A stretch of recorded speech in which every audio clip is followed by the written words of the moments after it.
અવાજ સંભળાય છે? એકવાર ખાલી કન્ફર્મેશન આપી દો કોઈ ચાલુ કરી. હા સર, સંભળાય છે. હા, ઓકે, ચાલો, રેડી.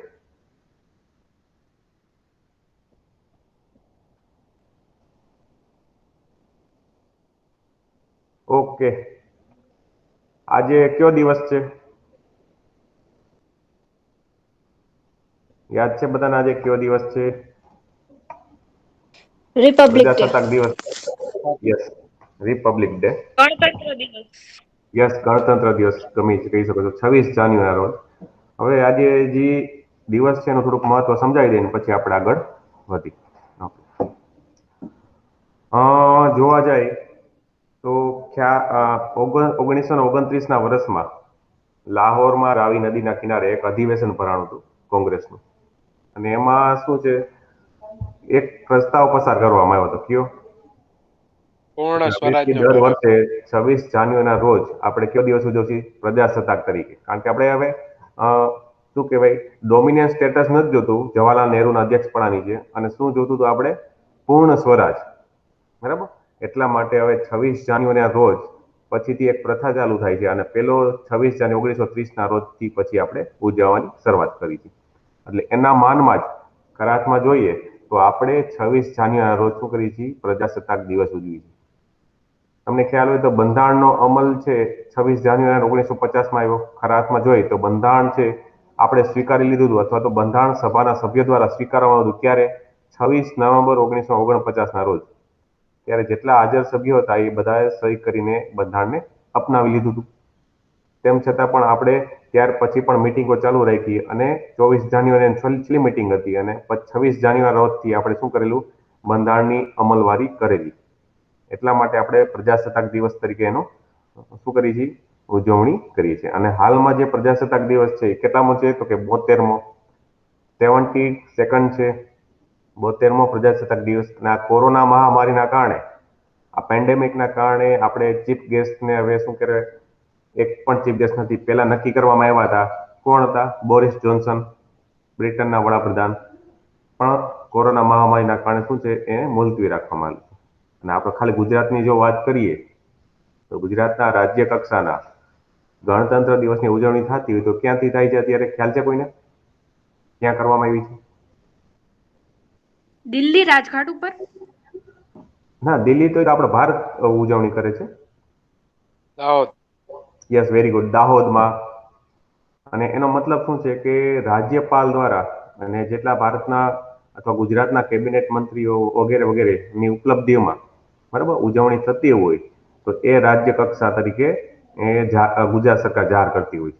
અને દર વર્ષે અલગ અલગ જગ્યાએ ઉજવણી થતી હોય. એટલે આ વર્ષે કોઈ મહેમાન નથી આપણે, બરાબર ને, આપણે ખાલી ભારતના જ વ્યક્તિઓ દ્વારા શું ઉજવણી કરવામાં આવે છે. તો આ તો શું આપણું 26 જાન્યુઆરી અને 72મો પ્રજાસત્તાક દિવસ છે, રિપબ્લિક ડે છે, બરાબર. ઓકે, હવે ત્યાર પછી એક વાત કરીએ આના સંદર્ભમાં, એક થોડોક કરંટ અફેરની ચર્ચા કરી લઈ. હવે જ્યારે પણ 26 જાન્યુઆરીની આપણે ઉજવણી કરતા હોય તો એની પૂર્વ સંધ્યાએ, એટલે કે 25 જાન્યુઆરીની સાંજના સમયે ભારત સરકાર દ્વારા પદ્મ પુરસ્કારોની જાહેરાત થતી હોય છે, બરાબર. અને ઘણી વખતે અવારનવાર એક્ઝામમાં પદ્મ પુરસ્કારો પૂછાઈ જતા હોય છે. પદ્મ પુરસ્કારની 3 શ્રેણી છે. કેટલી? તો કે પદ્મ વિભૂષણ એ પહેલા ક્રમે આવે છે, ત્યાર પછી બીજા ક્રમે પદ્મભૂષણ, અને ત્રીજા ક્રમે આવે છે પદ્મશ્રી, બરાબર. આ 3 કેટેગરીમાં પદ્મ એવોર્ડ આપવામાં આવે છે. અને 2021ની જે જાહેરાત કરી દીધી છે એમાં ખાસ કરીને આપણે મહત્વના યાદ રાખવાના, અને ખાસ કરીને ગુજરાતના સંક્ષેપમાં યાદ રાખવાના. તો એની હું તમને પીડીએફ શેર કરેલી છે, તો એના વિશે આપણે આગળ વધી. જો આમાં ઉપર જ લખેલું છે press information bureau, government of India, એટલે ભારત સરકારના ઇન્ફોર્મેશન બ્યુરો દ્વારા જ માહિતી આપવામાં આવેલી છે. એનાથી થોડીક શરૂઆત કરીને આગળ વયા જઈએ આપણે. તો મિનિસ્ટ્રી ઓફ હોમ અફેર્સ છે, બરાબર, પદ્મ એવોર્ડ 2021ની જાહેરાત કરેલી. ખાસ કરીને યાદ રાખજો કોણ જાહેરાત કરેલી છે? Home affairs. ક્યારે? તો કે 25 જાન્યુઆરીની સંધ્યાએ, બરાબર. ઓકે, 3 કેટેગરીમાં આ એવોર્ડ આપવામાં આવે છે.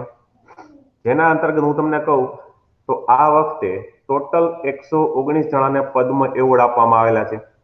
એમાં ખાસ કરીને જોઈ તો 7 જણાને પદ્મ વિભૂષણ, 10 જણાને પદ્મ ભૂષણ, અને 102ને પદ્મશ્રી. થી નવાજવામાં આવેલા છે. એમાં ખાસ કરીને જોવા જઈએ તો થોડીક વિશેષતા વિશે આપણે વાત કરીએ તો કે 29 એવોર્ડી છે એ માત્ર મહિલાઓ છે. 29 મહિલાઓને આપવામાં આવેલા છે. એન્ડ લિસ્ટ ઓલ્સો ઇન્ક્લુડ 10 જણા છે એ કોણ છે તો કે ભારતના મૂળ નિવાસી પણ ક્યાં રહે છે વિદેશમાં, અથવા તો આપણે એનઆરઆઈ કહીએ છીએ કે જે એનઆરઆઈ પીઆઈ કે ઓસીઆઈ કાર્ડ ધરાવતા હોય એવા 10 જણાને આપેલા છે. પછી 16 જણાને આપણે મરણોત્તર એવોર્ડ આપેલા છે અને એક ટ્રાન્સજેન્ડર વ્યક્તિને. એટલે આ શું થઈ પદ્મ એવોર્ડની થોડીક વિશેષતા થઈ છે. હવે જોઈ લઈએ આપણે પેલા ક્રમે જે એવોર્ડ આપે છે એ પદ્મ વિભૂષણ છે, બરાબર, અને 7 જણાને મળેલો છે પદ્મ વિભૂષણ. 7 જણાને ખાસ કરીને જોવા જાય તો ભારત સાથે જે જાપાનના સંબંધો છે એને સારી રીતે વિકસાવવામાં અને જે જાપાન તરફથી આપણને સહાય મળે છે, ઉદાહરણ તરીકે આપણે જે મેટ્રો રેલ અથવા તો જે રેલવેનું કામ ચાલુ છે એમાં પણ 1,000 કરોડની સહાય આપેલી હતી, બરાબર, જે અમદાવાદથી મુંબઈ સુધી જોડે છે, બરાબર. તો જાપાનના પીએમ ભૂતપૂર્વ પીએમ શિન્જો અબેને આપેલી છે પબ્લિક અફેરના ફિલ્ડમાં. ત્યાર પછી જે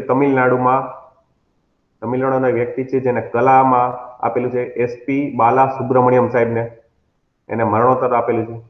ખાસ યાદ રાખજો, એસપી બાલા સુબ્રમણ્યમ કલામાં. કર્ણાટકના મેડિસિન ક્ષેત્રમાં ડોક્ટર બેલે મન્નપ્પા હેગને. ત્યાર પછી વાત કરીએ તો અમેરિકાના સાયન્સ અને એન્જિનિયરિંગ ખાતાના, બરાબર, સાયન્સ અને એન્જિનિયરિંગ ડિપાર્ટમેન્ટમાં મરણોત્તર કોને આપ્યું છે નરિન્દર સિંહ કપનીને. અને દિલ્હીના 2 વ્યક્તિઓ છે, એકને ધાર્મિક બાબતોમાં કોના મૌલાના વહીદુદ્દીન ખાન અને આર્કિયોલોજી ક્ષેત્રમાં બીબી લાલને. અને 7મા નંબરના છે ઓડિશાના કલા ક્ષેત્રમાં સુદર્શન સાહુ. એટલે આ 7 જણા છે, એકવાર નજર માર્યો પાછી 7 જણા કોણ કોણ: શિન્જો અબે, એસપી બાલાસુબ્રમણ્યમ, બેલે મોનપ્પા હેગ, નરિન્દર સિંહ કપની, મૌલાના વહીદુદ્દીન ખાન, બીબી લાલ અને સુદર્શન સાહુ. એટલે તમારે ખાસ યાદ રાખવાનું 2 જણા એવા છે કે જેને પદ્મ વિભૂષણ મરણોત્તર ઉપરાંત આપેલા છે. ઓકે, ચાલો ત્યાર પછી વાત કરીએ આપણે 10 જણા છે જેને પદ્મભૂષણ બીજી કેટેગરી છે એના અંતર્ગત આપેલા છે. મહત્વના છે, જોતા જઈએ આપણે 10 છેલ્લે 10 જોઈ લઈએ આપણે. તો કે કેરળના છે એને કલા ક્ષેત્રમાં કૃષ્ણન નાયર શાંતાકુમારી ચિત્રાને આપેલો છે. જ્યારે આસામના જાહેર ક્ષેત્રમાં પબ્લિક અફેર્સમાં જે આસામના ભૂતપૂર્વ મુખ્યમંત્રી રહી ચૂકેલા જે સ્વર્ગવાસી તરુણ ગોગોઈ મરણોપરાંત આપેલું છે. ખાસ યાદ રાખજો, આસામના ભૂતપૂર્વ મુખ્યમંત્રી. ત્યાર પછી કર્ણાટકના સાહિત્ય અને શિક્ષણમાં ચંદ્રશેખર કંબારાને, મધ્યપ્રદેશના જાહેર ક્ષેત્ર અથવા પબ્લિક અફેર્સમાં સુમિત્રા મહાજન, ઉત્તર પ્રદેશના સિવિલ સર્વિસીસમાં ખાસ યાદ રાખજો સિવિલ સર્વિસીસ નૃપેન્દ્ર મિશ્રા, અને બિહારના જે ભૂતપૂર્વ કેન્દ્રીય મંત્રી રામવિલાસ પાસવાનને મરણોપરાંત આપેલું છે પબ્લિક અફેર્સમાં. ગુજરાતના આપણા કેશુભાઈ પટેલ, ખાસ યાદ રાખવું, એક્ઝામમાં પૂછવાની શક્યતા અહીંથી વધી જશે. જાહેર ક્ષેત્રમાં પબ્લિક અફેર્સમાં કેશુભાઈ પટેલને મરણોપરાંત આપવામાં આવેલું છે. ત્યાર પછી યુપીના ધાર્મિક બાબતોમાં કાલબે સાદિકને, એને પણ મરણોપરાંત. મહારાષ્ટ્રના ટ્રેડ અને ઇન્ડસ્ટ્રીઝમાં ઉદ્યોગની બાબતમાં રજનીકાંત દેવીદાસ શ્રોફ, અને હરિયાણાના જાહેર ક્ષેત્રમાં તરલોચન સિંહ. એટલે આટલા લોકોને 10 જણાને કોને અમે ખાસ કરીને આપણે ગુજરાતના કેશુભાઈ પટેલને મરણોપરાંત પદ્મભૂષણ ખાસ યાદ રાખજો. અને બીજા ક્રમે યાદ રાખવું હોય તો બિહારના ભૂતપૂર્વ અને ખાસ કરીને કેન્દ્રના ભૂતપૂર્વ કેન્દ્રીય મંત્રી રામવિલાસ પાસવાન. એટલે 2 જણાને ખાસ યાદ રાખવું, આપણે પૂછવાની શક્યતા અહીંથી વધી જશે. ઓકે, ચાલો ત્યાર પછી હવે પદ્મશ્રી.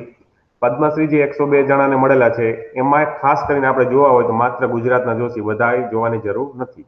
જોવા જાય તો ઓમ ખરાખમાં 5 જણાને મળ્યા છે, પણ તમે ફાધર વાલેસને જો તમે કાઉન્ટ કરો તો 6 જણા થાય, બરાબર.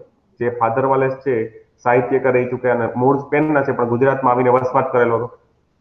તો માત્ર ને માત્ર આપણે ગુજરાતના જોશી અત્યારે.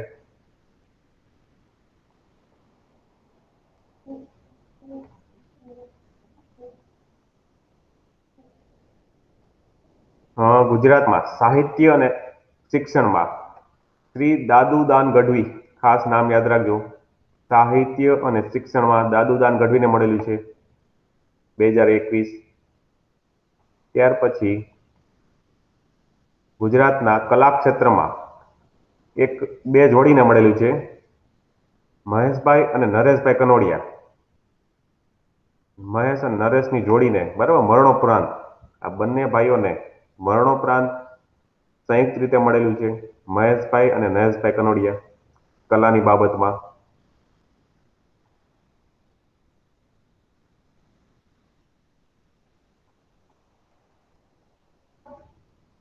ત્યાર પછી ગુજરાતના સાહિત્ય શિક્ષણમાં ચંદ્રકાંત મહેતા. ચંદ્રકાંત મહેતા યાદ રાખજો. સાહિત્ય અને શિક્ષણ જ્યાં આવે ને એ ખાસ યાદ રાખવું આપણે. જો કે 6 જણા છે એ બધા યાદ રાખવા ટોટલી.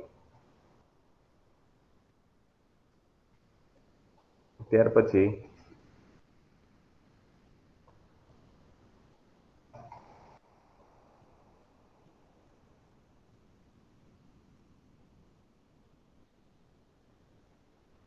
ઓકે, જે મેં તમને કીધું હતું ફાધર વાલેસ, જે મરણોપરાંત મળેલું છે, પણ જે મૂળ સ્પેનના છે, ખરા અર્થમાં આપણે જે ગુજરાતમાં રહ્યા હતા છેલ્લા સુધી, બરાબર, ગુજરાતમાં હતા એટલા માટે ગુજરાતી તરીકે પણ આપણે એને ઓળખીએ છીએ. ફાધર વાલેસ સાહિત્ય શિક્ષણમાં ખાસ યાદ રાખવું. ઓકે, તો હવે આની થોડીક બીજી નજર મારી લઈએ આપણે.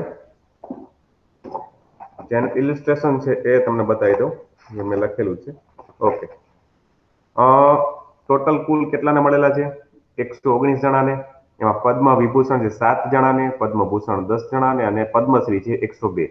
એમાં આપણે વાત કરીએ 29 મહિલાઓને મળેલા છે. એમાં 10 વિદેશીઓ જે ભારતીય મૂળના હોય એના રહી ગઈ છે આપણે.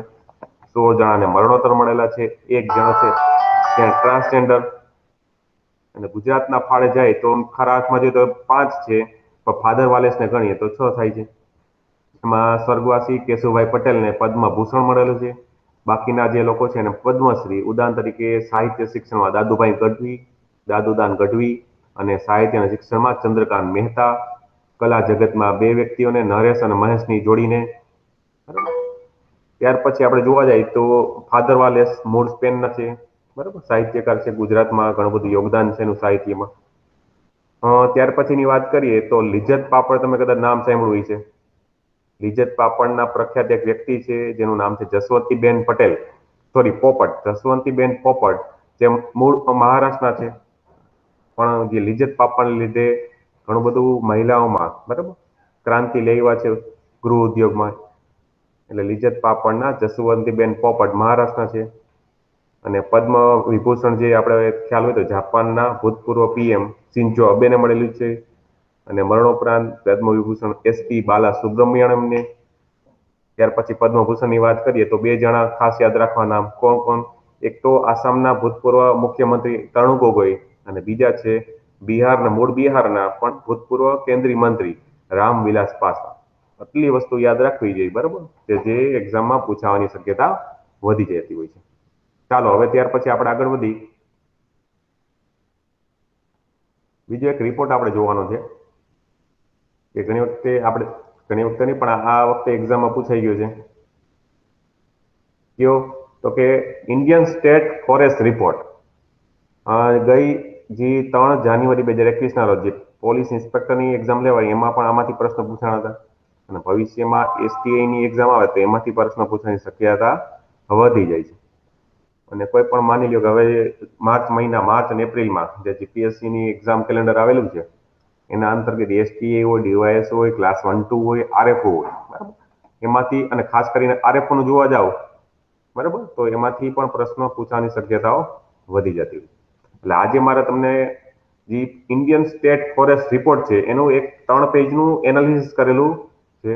એના અંતર્ગત આપણે આજે એ રિપોર્ટ જોશું, બરાબર. Indian state forest report 2019. જેના અંતર્ગત જોવા જાય તો ખરા અર્થમાં જો આના જે 2 મેન્યુઅલ આવે છે, ભારત સરકાર છે આના 2 મેન્યુઅલ બહાર પાડે છે. ભાઈ 2 મેન્યુઅલ જોવા જાય તો 250-300 પેજ માથે હોય છે.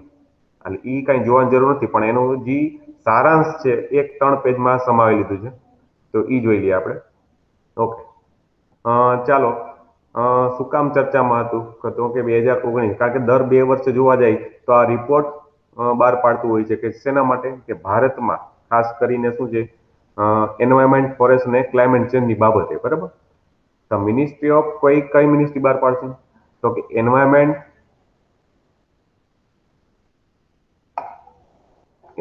ફોરેસ્ટ અને ક્લાઇમેટ ચેન્જ. એટલે આ જે મિનિસ્ટ્રી છે આ રિપોર્ટ રિલીઝ કરે છે, જેને આપણે કહીએ છીએ Indian state of forest report, ISFR 2019. તમારે ફૂલ ફોર્મ ક્લાસ 3 ની દ્રષ્ટિએ યાદ રાખવાનું. ISFR મીન્સ કે Indian state forest report is a biennial publication. કેનો, તો કે ફોરેસ્ટ સર્વે ઓફ ઇન્ડિયાનો, બરાબર. આ બાયનિયલ પબ્લિકેશન છે કેનો, તો forest survey of India, FSI નો, an organisation under the ministry of environment, forest and climate change. એટલે આ મિનિસ્ટ્રી નીચે શું છે, પર્યાવરણ, જંગલો અને આબોહવા ચેન્જ, એના અંતર્ગત આ રિપોર્ટ બહાર પાડવામાં આવે છે. The ISFR assesses the forest and tree cover. જંગલો અને જે વૃક્ષોનું જે કવર છે, આવરણ, ત્યાર પછી બાંબુ રિસોર્સ, જે બાંબુજી ટ્રી આવે છે એ, કાર્બન સ્ટોક અને ફોરેસ્ટ ફાયર. આ બધી બાબતમાં શું શું ઘટનાઓ બને છે. ઉદાહરણ તરીકે હું તમને એમ કહું કે ઉત્તરાખંડમાં ઘણી વખતે તમને ઉત્તરાખંડના જંગલોમાં આગ લાગી જતી હોય છે, બરાબર. તો એ ફોરેસ્ટ ફાયરનો પણ આમાં શું છે, ઉલ્લેખ થયેલો છે. કાર્બન સ્ટોક, જે વાતાવરણમાં જે કાર્બન જે ફેલાયેલો છે એના ઘટાડામાં શું મહત્વ છે, બરાબર, જંગલોનું, તો એ પણ આમાં સમાવેશ થયેલો છે. ઉદાહરણ તરીકે હું તો કહું કે વિશ્વના ફેફસા તરીકે કયા જંગલોને ઓળખવામાં આવે છે, તો તમારા મગજમાં સીધું સ્ટ્રાઇક થઈ જાય છે કે એમેઝોનના જંગલો. ઓકે, ત્યાર પછી ત્રીજો point, the 2019 report for the first time has assessed the qualitative nature of the forest cover. 2019નો જે રિપોર્ટ છે પહેલી જ વખત કેના આધારે, તો કે nature of the forest cover. કઈ બાબતે, તો કે including listing its biodiversity and the type of plants and tree found. એટલે આ જે ફોરેસ્ટ કવર, એમાં ખાસ કરીને જે શું કહેવાય, બાયોડાયવર્સિટી છે અને જે વૃક્ષો અને છોડવાઓ જે મળી આવેલા છે એની વિવિધતા, એના આધારે આપેલો છે. ત્રીજો પોઈન્ટ શું છે ત્યાર પછીનો, it also created A national forest inventory for the first time on produce from forest. આ મહત્વની ઘટનાઓ બનેલી છે. હવે જે આપણે એક્ઝામમાં પ્રશ્ન પૂછાય છે, હવે અહીંથી પૂછાશે. જે ડેટા પૂછાતા હોય છે, જે આંકડા પૂછાતા હોય છે, એની આપણે હવે ચર્ચા કરીએ છીએ, જે તમે સામેથી કહેશો કે જો આ પીએની એક્ઝામમાં પૂછાય છે. ઓકે, હવે ફોરેસ્ટ કવર એરિયા વાઇઝ સૌથી વધારે ક્યાં છે, બરાબર. ફોરેસ્ટ કવર એરિયા વાઇઝ એટલે વિસ્તાર પ્રમાણે, તો કે મધ્યપ્રદેશ પહેલા ક્રમે આવશે એરિયા વાઇઝ, પર્સન્ટેજ વાઇઝ નથી કહેતો, એરિયા વાઇઝ. તો કે મધ્યપ્રદેશ પહેલા ક્રમે, નંબર બીજા ક્રમે અરુણાચલ પ્રદેશ, ત્રીજા ક્રમે છત્તીસગઢ, અને ચોથા ક્રમે ઓડિશા, અને પાંચમા ક્રમે મહારાષ્ટ્ર. ખાસ કરીને યાદ રાખજો, એરિયા વાઇઝ વિસ્તાર પ્રમાણે પૂછે તો પહેલા ક્રમે મધ્યપ્રદેશ આવશે, બીજા ક્રમે અરુણાચલ પ્રદેશ, ત્રીજા ક્રમે છત્તીસગઢ, ચોથા ક્રમે ઓડિશા, અને પાંચમા ક્રમે મહારાષ્ટ્ર. ઓકે, હવે પર્સન્ટેજ વાઇઝ પૂછે ફોરેસ્ટ કવર, જંગલોનું પ્રમાણ ટકાવારી પ્રમાણે, તો મિઝોરામ છે એ પહેલા ક્રમે આવશે, 85.4% છે. બીજા ક્રમે છે અરુણાચલ પ્રદેશ, યથાવત છે, 79.63%. અને ત્રીજા ક્રમે છે મેઘાલય, 76.33%.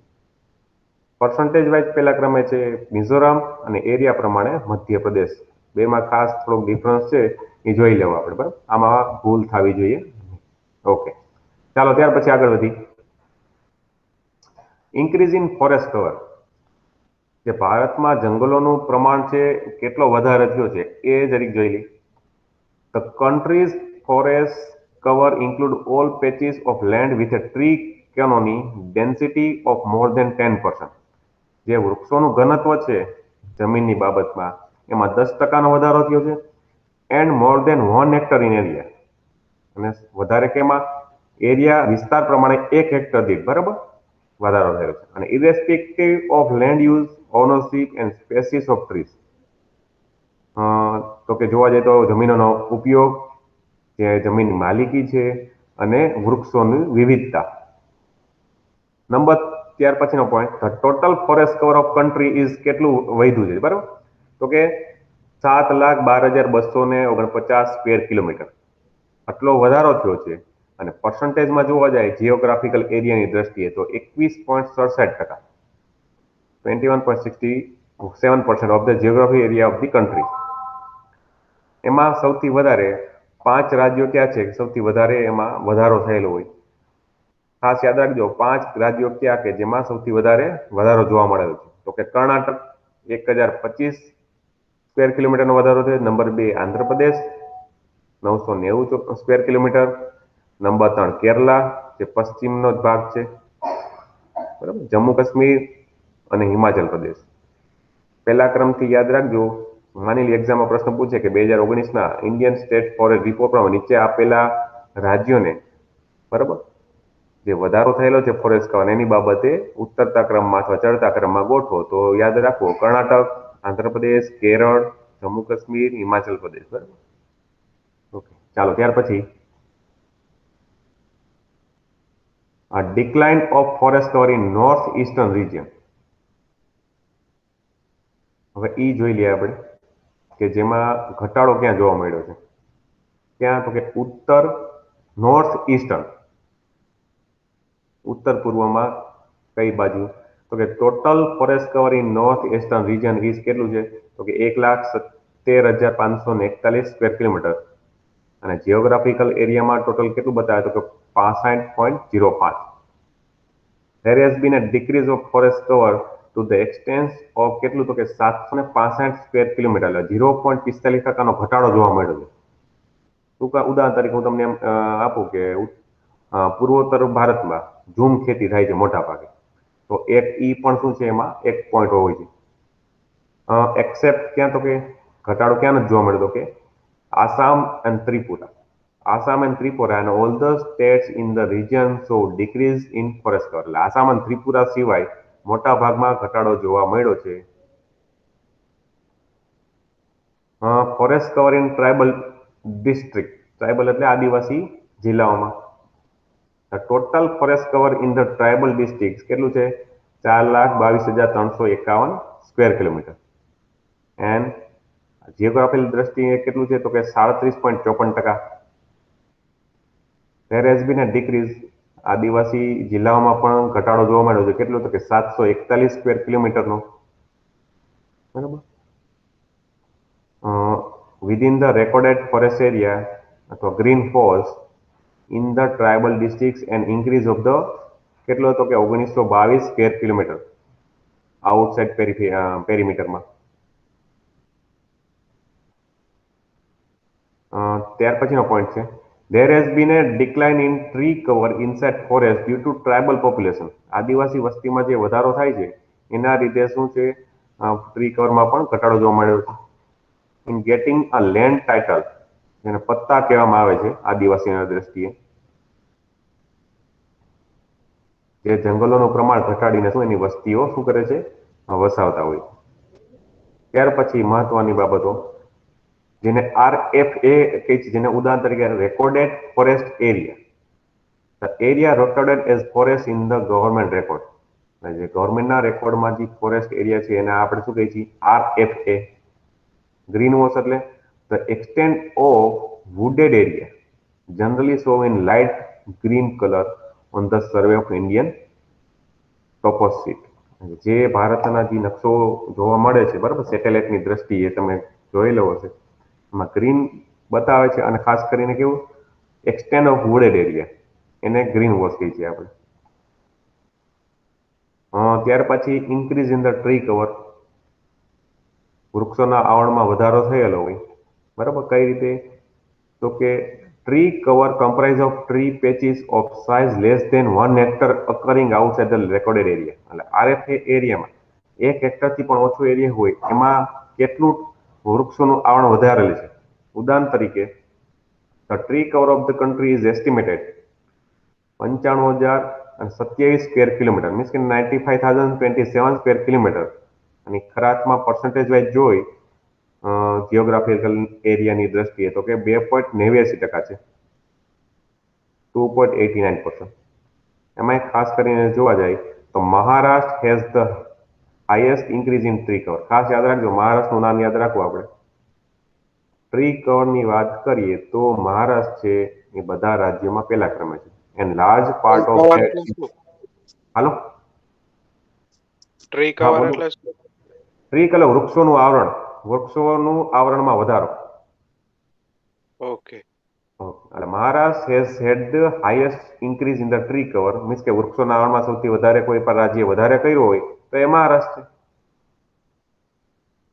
હવે 2017માં મેં તમને કીધું પ્રમાણે કે દર બબે વર્ષે જે સર્વે આવતા હોય છે, બરાબર, જે રિપોર્ટ બહાર ભારત સરકાર રિપોર્ટ બહાર પાડતી હોય છે, તો ઈ 2017ના કમ્પેરિઝનમાં શું ડેટા હતો ઈ જોઈ લઈ. અને જે ડેટા એ તમારી પીએની એક્ઝામમાં પૂછાણો હતો અહીંથી પૂછાણો હતો, બરાબર. ચાલો જોઈ લઈએ શું ડેટા હતો. ઇન કમ્પેરિઝન ટુ 2017, 2017ના ડેટાની સાપેક્ષે જે ટ્રી કવરમાં શું શું ચેન્જીસ આવ્યા એ જોઈ લઈએ આપણે. The 2019 survey has found an increase of કેટલું તો કે 5188 square kilometre in total forest and tree cover in the country. એટલે 2017ની સાપેક્ષે આટલો વધારો થયો છે. કેટલો હતો કે 5188 સ્ક્વેર કિલોમીટર. જે પીઈની એક્ઝામ પૂછાણો તો એ આ બીજો point. Tree and forest cover, જે વૃક્ષોનું અને જંગલોનું જે આવરણ છે બેને ભેગા કરો તો કેટલું બતાવે છે ઇન્ડિયાના ભારતના વિસ્તાર પ્રમાણે, તો કે 24.56%. જે આ બેઠે બેઠી ટકાવારી તમારી પીઈની એક્ઝામમાં હતી, 24.56%. અને સ્ક્વેર કિલોમીટરમાં જોવા જાવ તો 8,07,276 square kilometre. In the last assessment was 24.39%. જે છેલ્લે જે ગણતરી કરવામાં આવી એ 24.39% હતી. પણ તમે વૃક્ષોનું અને જંગલોનું આવરણ ભેગું કરો તો કેટલું થાય છે? 24.56%. ત્યાર પછીનો ત્રીજો point. The nation's tree and forest cover has largely covered from 21 થી 25% and is short of the national forest policy. આ એક કાયદો છે, નેશનલ ફોરેસ્ટ પોલિસી, બરાબર.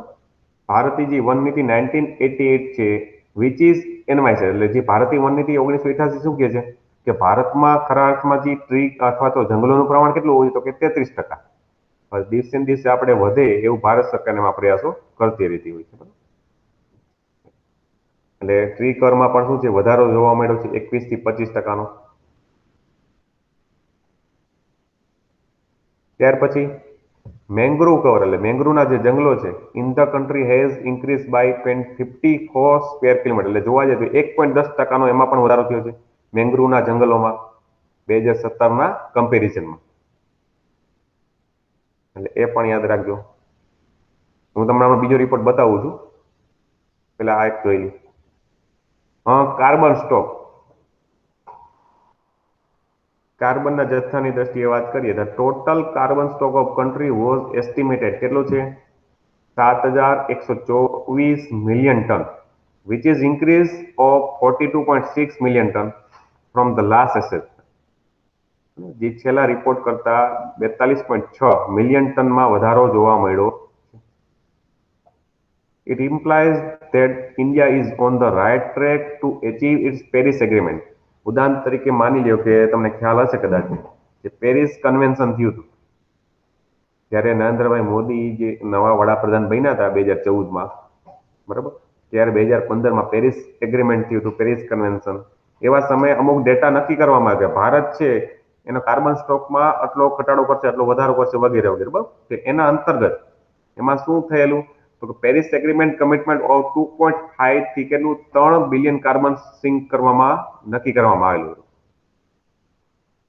એટલે એકવાર તમારે જો પેરિસ એગ્રીમેન્ટ જોવું હોય તો સર્ચ કરજો પેરિસ એગ્રીમેન્ટ 2015, એ ગૂગલમાં સર્ચ કરીને જોજો, તમને આખી ડિટેલ મળી જશે. ત્યાર પછી વેટલેન્ડ, આર્દ્રભૂમિ, જે વેટલેન્ડ એટલે ગુજરાતીમાં એને આર્દ્રભૂમિ કહી છે. એમાં શું થયું? એમાં આપણે ગુજરાત આવે છે, જોઈએ આપણે શું થયું.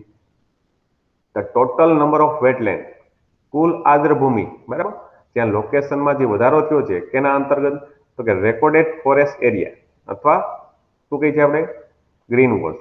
કેટલો હતો કે 8.13%નો વધારો થયો છે. ભારતની જે ટોટલ આર્દ્રભૂમિ છે એમાં 8.13%નો વધારો થયો છે. એમાંય ખાસ કરીને જોવા જોઈએ અમોંગ ધ સ્ટેટ્સ એટલે બધા રાજ્યો વચ્ચે કોણ તો કે ગુજરાત. ખાસ કરીને યાદ રાખજો, Gujarat has the largest area of wetland. સૌથી વધારે જે વધારો કર્યો હોય તો આપણે ગુજરાત રાજ્ય. Within the record forest area in the country follow by the West Bengal. Paschim Bangal. પશ્ચિમ બંગાળની જયારે આપણે વાત કરીએ તો સીધું સુંદરવન મગજમાં આવે. હમણાં હું તમને ઈ પણ ત્યાં પણ લઈ જઈશ સુંદરવનમાં. થોડુંક સિમ્પ્લિસિટી છે એ જોઈ લઈએ આપણે. એટલે ગુજરાત યાદ રાખજો. Among the states Gujarat has the largest area of wetland within the RFA in the country follow by the West Bengal. Paschim Bangal પછી સૌથી વધારે જો વધારો કર્યો હોય તો આપણું ગુજરાત રાજ્ય છે. ત્યાર પછી શું કહેવા માંગે છે? ફોરેસ્ટ પ્રોડ્યુસ, તો કે dependence of fuel wood on forest is the highest in the state of Maharashtra. સૌથી વધારે છે ફ્યુલ વુડ જે જોવા જાય તો મહારાષ્ટ્ર રાજ્યમાં. Whereas for fodder, small timber and bamboo, આ બધા એક પ્રકારના શું છે? વૃક્ષો છે. And dependence is highest in the Madhya Pradesh. સૌથી વધારે આપણે આધાર રાખતા હોય આ બાબતમાં કેના? ફોડર, ટિમ્બર અને બાંબુની બાબતમાં, તો એ મધ્યપ્રદેશ છે. પણ વધારો કર્યો હોય તો મહારાષ્ટ્ર. ત્યાર પછી એનાલિટિકલ પોઈન્ટ શું છે? The analysis reveals that 21.40% of the forest cover, કેટલું? 21.40% of the forest cover of the country is highly to extremely fire prone. જે 21.40% જેટલો ભાગ છે એ જંગલોમાં લાગતી આગના લીધે પણ પ્રભાવિત થયેલો છે. એ પણ સત્ય છે, બરાબર? એટલે એ પણ આમાં આપી દીધું છે. ત્યાર પછી એક છેલ્લો પોઈન્ટ જોઈ લો. ભારતીય વન નીતિ 1988, નેશનલ ફોરેસ્ટ પોલિસી 1988, બરાબર? શું કહેવા માંગે છે? એના ખાલી મહત્વના તબક્કા. જ્યારે પણ તમે GPSC ની એક્ઝામ દેતા હોય એટલે તમારે હંમેશા તૈયાર રહેવાનું. શું તો કે વિધાન વાક્યના પ્રશ્ન સાથે. એટલે વિધાન વાક્યમાં તમને એક્ઝામમાં પ્રશ્ન પૂછી છે કે ભારતીય વન નીતિ 1988 બાબતે નીચેનામાંથી કયા વાક્યો સાચા છે, બરાબર? તો એ વસ્તુ તમારે આ એકવાર વાંચી જવી જોઈએ. જો આમાં પેલો પોઈન્ટ શું કહે છે? The policy aims at maintaining of environmental stability. આ રિપોર્ટ શું કહે છે? આ કાયદો શું કહે છે? તો કે એન્વાયરમેન્ટની સ્ટેબિલિટી, પર્યાવરણની જે સતર્કતા છે એને જાળવી રાખવી, એમાં ઘટાડો ના કરવો. ઉદાહરણ તરીકે તમે જંગલોને કાપતા અટકાવો, જે જંગલોમાં આગ લાગે છે, બરાબર, એને મિનિમાઇઝ કરો, ઘટાડો થાય એવા પ્રયત્ન કરો. બીજો point, it looks at conserving the natural heritage of the country by preserving the remaining natural forest. જે આપણું નેચરલ જે કુદરતી હેરિટેજ છે, બરાબર, જે વારસો છે આપણો, બરાબર, તેની બાબતમાં કુદરતી જંગલોને એને જાળવી રાખો. Number 3, increasing forest tree cover in the country through massive afforestation and social forestry program. જે શું કહેવાય, જંગલોના નિકંદન થાય છે, બરાબર, એને અમુક સામાજિક જંગલોના જે વધારો કરતા પ્રોગ્રામ છે એવા દ્વારા ફોરેસ્ટ અને ટ્રી કવરમાં વધારો થાય એવા પગલાં લેવા જોઈએ. ચોથું, creating a massive people's movement for achieving this objective and to minimize pressure on existing forest. ઘણી વખતે ભારત સરકાર આ બધી નીતિઓ બનાવતી હોય છે. ઉદાહરણ તરીકે ખાસ કરીને જોવા જાય ઉત્તર પૂર્વ ભારતમાં, તો ત્યાં જોવા જાય તો ટ્રી કવર વધારે છે પર્સન્ટેજ વાઇઝ. ઉદાહરણ તરીકે મિઝોરમ, અરુણાચલ પ્રદેશ, આસામ વગેરે. તો એવા જગ્યાએ કોઈ પણ પ્રકારના સરકારના કે કોઈ પણ પ્રોજેક્ટ આવતા હોય, બરાબર, એવી મુવમેન્ટ થતી હોય પીપલ્સની, અથવા તો અમુક અમુક ગામડા વસતા હોય વગેરે વગેરે, તો એમાં શું છે, એવા એને શું કરવું, એમાં ઘટાડો કરવો. તો શું થશે? કાર્બન સિંક શું છે? મેન્ટેન થશે. ઓકે, ચાલો ત્યાર પછી તમને અમુક ફેક્ટ ડેટા બતાવું છું, બધું નથી બતાવતો. જે press information bureau, government of India data જાહેર કરેલા છે, PIB એ total forest and tree cover rises to 24.56%, બરાબર. એમાં ખાસ કરીને યાદ રાખવા જેવી બાબત શું છે?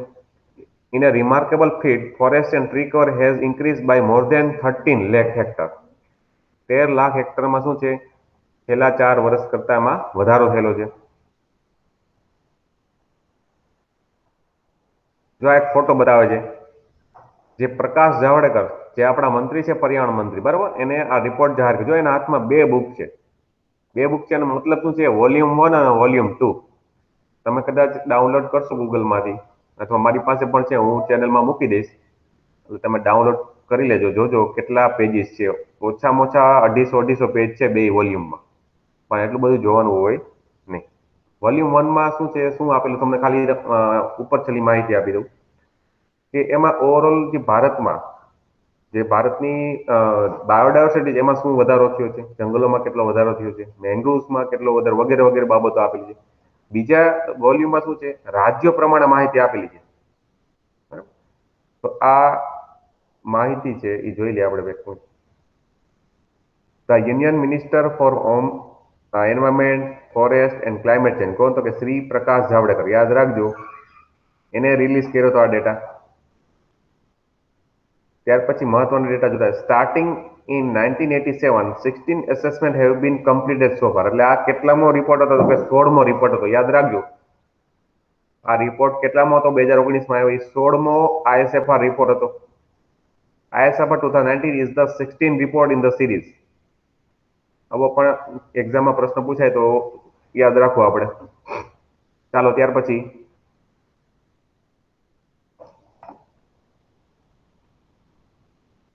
જે આપણે ડેટા જોઈ ગયા છે એ જોતા નથી, અમુક ડેટા બતાવે છે એ જોઈ લઈએ આપણે. ગ્રીન કવર ઇન ઇન્ડિયા, બરાબર, ગ્રીન કવરમાં કેટલો વધારો છે? તો total forest cover 80.73 million hectare છે. એટલે કેટલો વધારો? તો કે પર્સન્ટેજ ઓફ જીઓગ્રાફિકલ એરિયા 24.56%. ખરા અર્થમાં 33% આવવું જોઈએ, એનું હવે કેટલું છે? 23માંથી વધ્યું છે. કેટલું થયું? 24.56%. ટોપ 3 state showing increase in forest, તો કે કર્ણાટકા, નંબર 2 આંધ્રપ્રદેશ, ત્રીજું કેરલા. અને એરિયા વાઇઝ આપણે જોયેલું છે, મધ્યપ્રદેશ પહેલા ક્રમે છે, અરુણાચલ, છત્તીસગઢ, ઓડિશા, મહારાષ્ટ્ર. હવે થોડુંક આપણે ગુજરાતની પણ વાત કરીએ.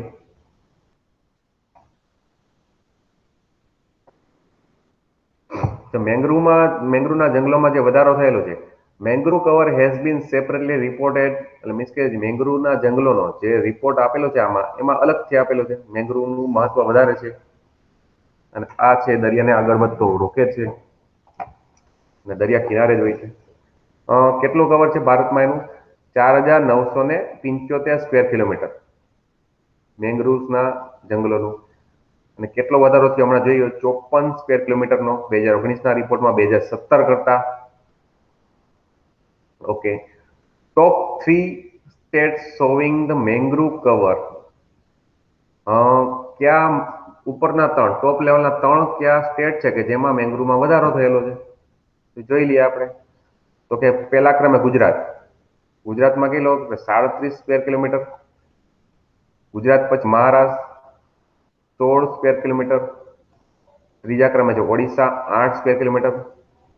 જો આપણે ગુજરાતની દ્રષ્ટિએ મેંગ્રુવના જંગલોમાં ભારતમાં વધારો થયેલો હોય તો પહેલા ક્રમે આવશે આપણે ગુજરાત છે, 37. બીજા ક્રમે છે મહારાષ્ટ્ર, 16. ત્રીજા ક્રમે છે ઓડિશા, 8. જો આ ફોટો બતાવે છે મેંગ્રુવના જે વૃક્ષો છે, ટોપ 3 state showing mangrove cover increase જો આપેલું છે, ગુજરાત, મહારાષ્ટ્ર, ઓડિશા. જો આવા પોઈન્ટ યાદ રાખજો, એક્ઝામમાં પૂછવાની શક્યતાઓ આમાંથી વધી જાય છે.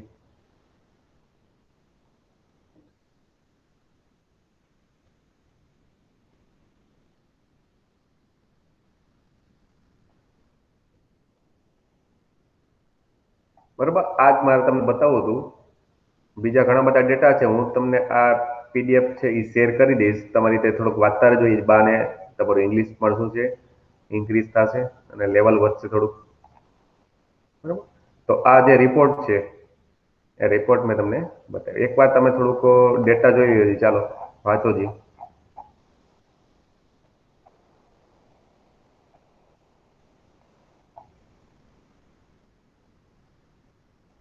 ચાલો, આ ડેટા વાંચો. થોડીક નજર મારી લો તમે લોકો.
ઓકે, ચાલો હવે બીજી મહત્વની તમને વાત કરવી છે કે હવે એક્ઝામ ઘણી બધી આવવાની છે. તમને થોડીક માહિતી આપી દઉં ભવિષ્યમાં જે એક્ઝામ આવવાની છે એ બાબતે. જે લોકો તૈયારી કરે છે ને બધાને ખ્યાલ જ છે કે શું આમાં હશે.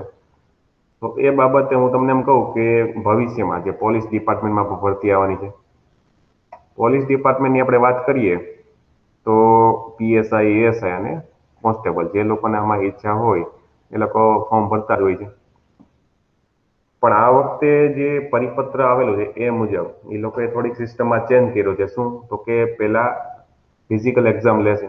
ફિઝિકલ એક્ઝામ્પલ એટલે કે દોડ. ઓકે, આમાંથી કોઈ ભૂતપૂર્વમાં પીએસઆઈ કોન્સ્ટેબલ એક્ઝામ આપેલી છે કોઈ? એનીવન?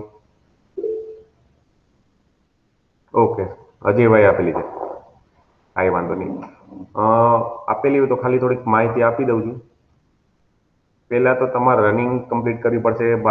બહેનોની જો વાત કરીએ તો બહેનો રનિંગ ઓછી છે, 1600 મીટર છે અને 9.5 મિનિટમાં કમ્પ્લીટ કરવાનું હોય છે. જ્યારે ભાઈઓનું થોડુંક રનિંગ વધારે છે, ફિઝિકલ ફિટનેસને ધ્યાને રાખીને 5000 મીટર અથવા 5 કિલોમીટર 25 મિનિટની અંદર.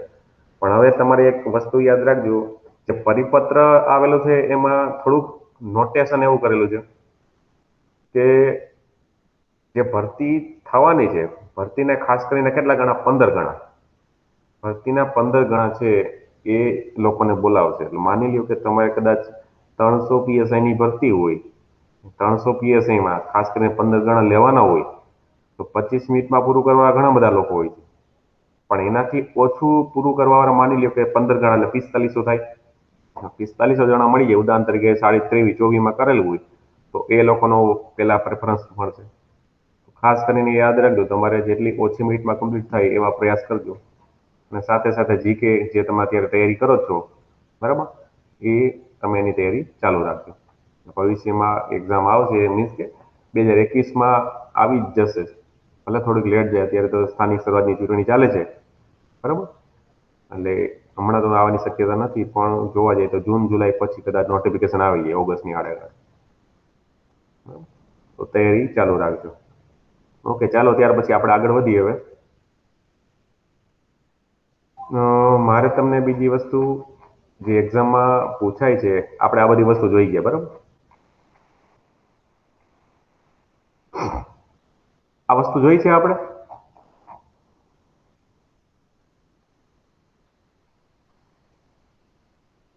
આ જોવાનું છે કે બાકી છે? કોઈને યાદ છે? ભારતની ભૂમિ અને લોકો.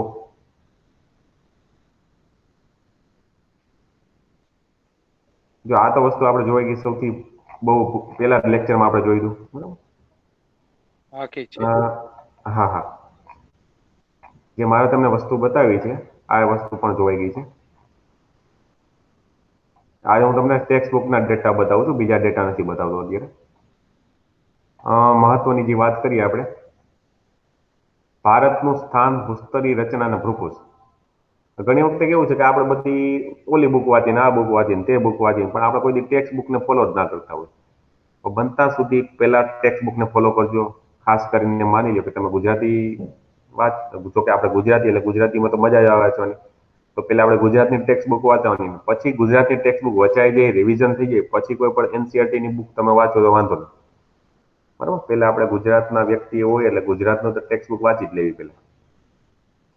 જો ભારતની ભૂપૃષ્ઠની વાત કરીએ તો તમને ખ્યાલ હશે, એને જોવા જઈએ તો 5 ભાગમાં વિભાજિત કરેલો છે.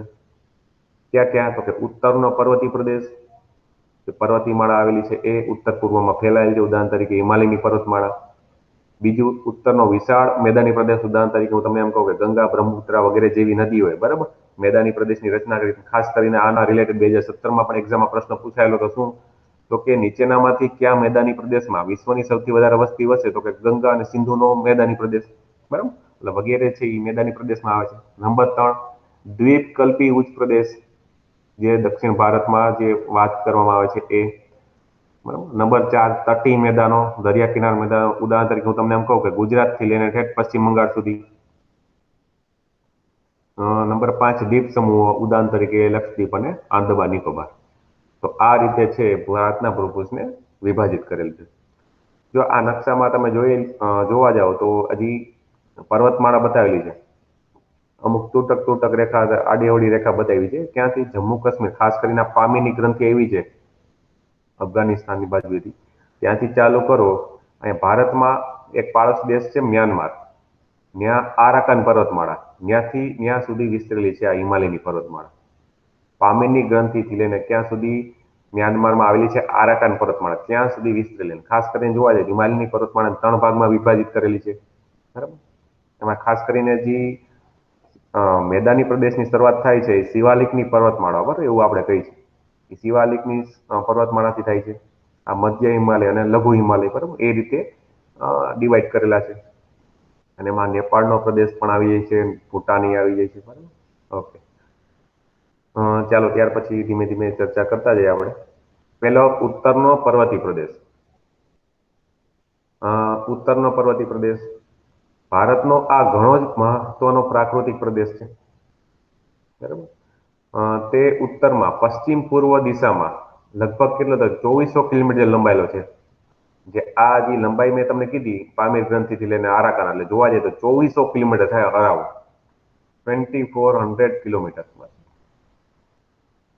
2400 કિલોમીટર પથરાયેલી છે. તે કેવા તો કે ચાપ આકારે, ખાસ યાદ રાખજો, કેવા ચાપ આકારે ફેલાયેલી છે. અને એની પહોળાઈ જોવા જાય તો 240 થી 320 કિલોમીટર જેટલી વધઘટ થાય રાખે છે, 240 થી 320. અને હિમાલય કોઈ એકાંકી પર્વત નથી, પરંતુ અનેક પર્વતોનું હારમાળા છે, એટલા માટે પર્વત શ્રેણી એવું કહેવામાં આવે છે. ઉદાહરણ તરીકે એમાં ઘણા બધા પર્વતો આવેલા છે, જે માઉન્ટ એવરેસ્ટ છે એ એમાં જ આવેલું છે, મકાલુ વગેરે વગેરે, નંદા દેવી. પશ્ચિમે અફઘાનિસ્તાનથી પૂર્વ તરફ આગળ વધતા તે ભારત, નેપાળ, ભૂટાન થઈને મ્યાનમાર સુધી પહોંચે છે. અને ઉત્તરમાં તેનો વ્યાપ ક્યાં સુધી ફેલાયેલો છે? તિબેટમાં પણ ફેલાયેલો છે. તે મધ્ય એશિયાની પામીર ગ્રંથિ નામે ઓળખાતી મુખ્ય પર્વત શ્રેણીનો જ એક ભાગ છે, જે આપણે હમણાં વાત કરી. એટલા માટે આપણે શું કહીએ છીએ, સમગ્ર હિમાલય પર્વત શ્રેણીના કેટલા ભાગ પાડીએ આપણે? બે. એક તો ઉત્તરનો હિમાલય પર્વતીય પ્રદેશ અને બીજું પૂર્વ હિમાલય, જે પૂર્વ ભારત બાજુ છે એ.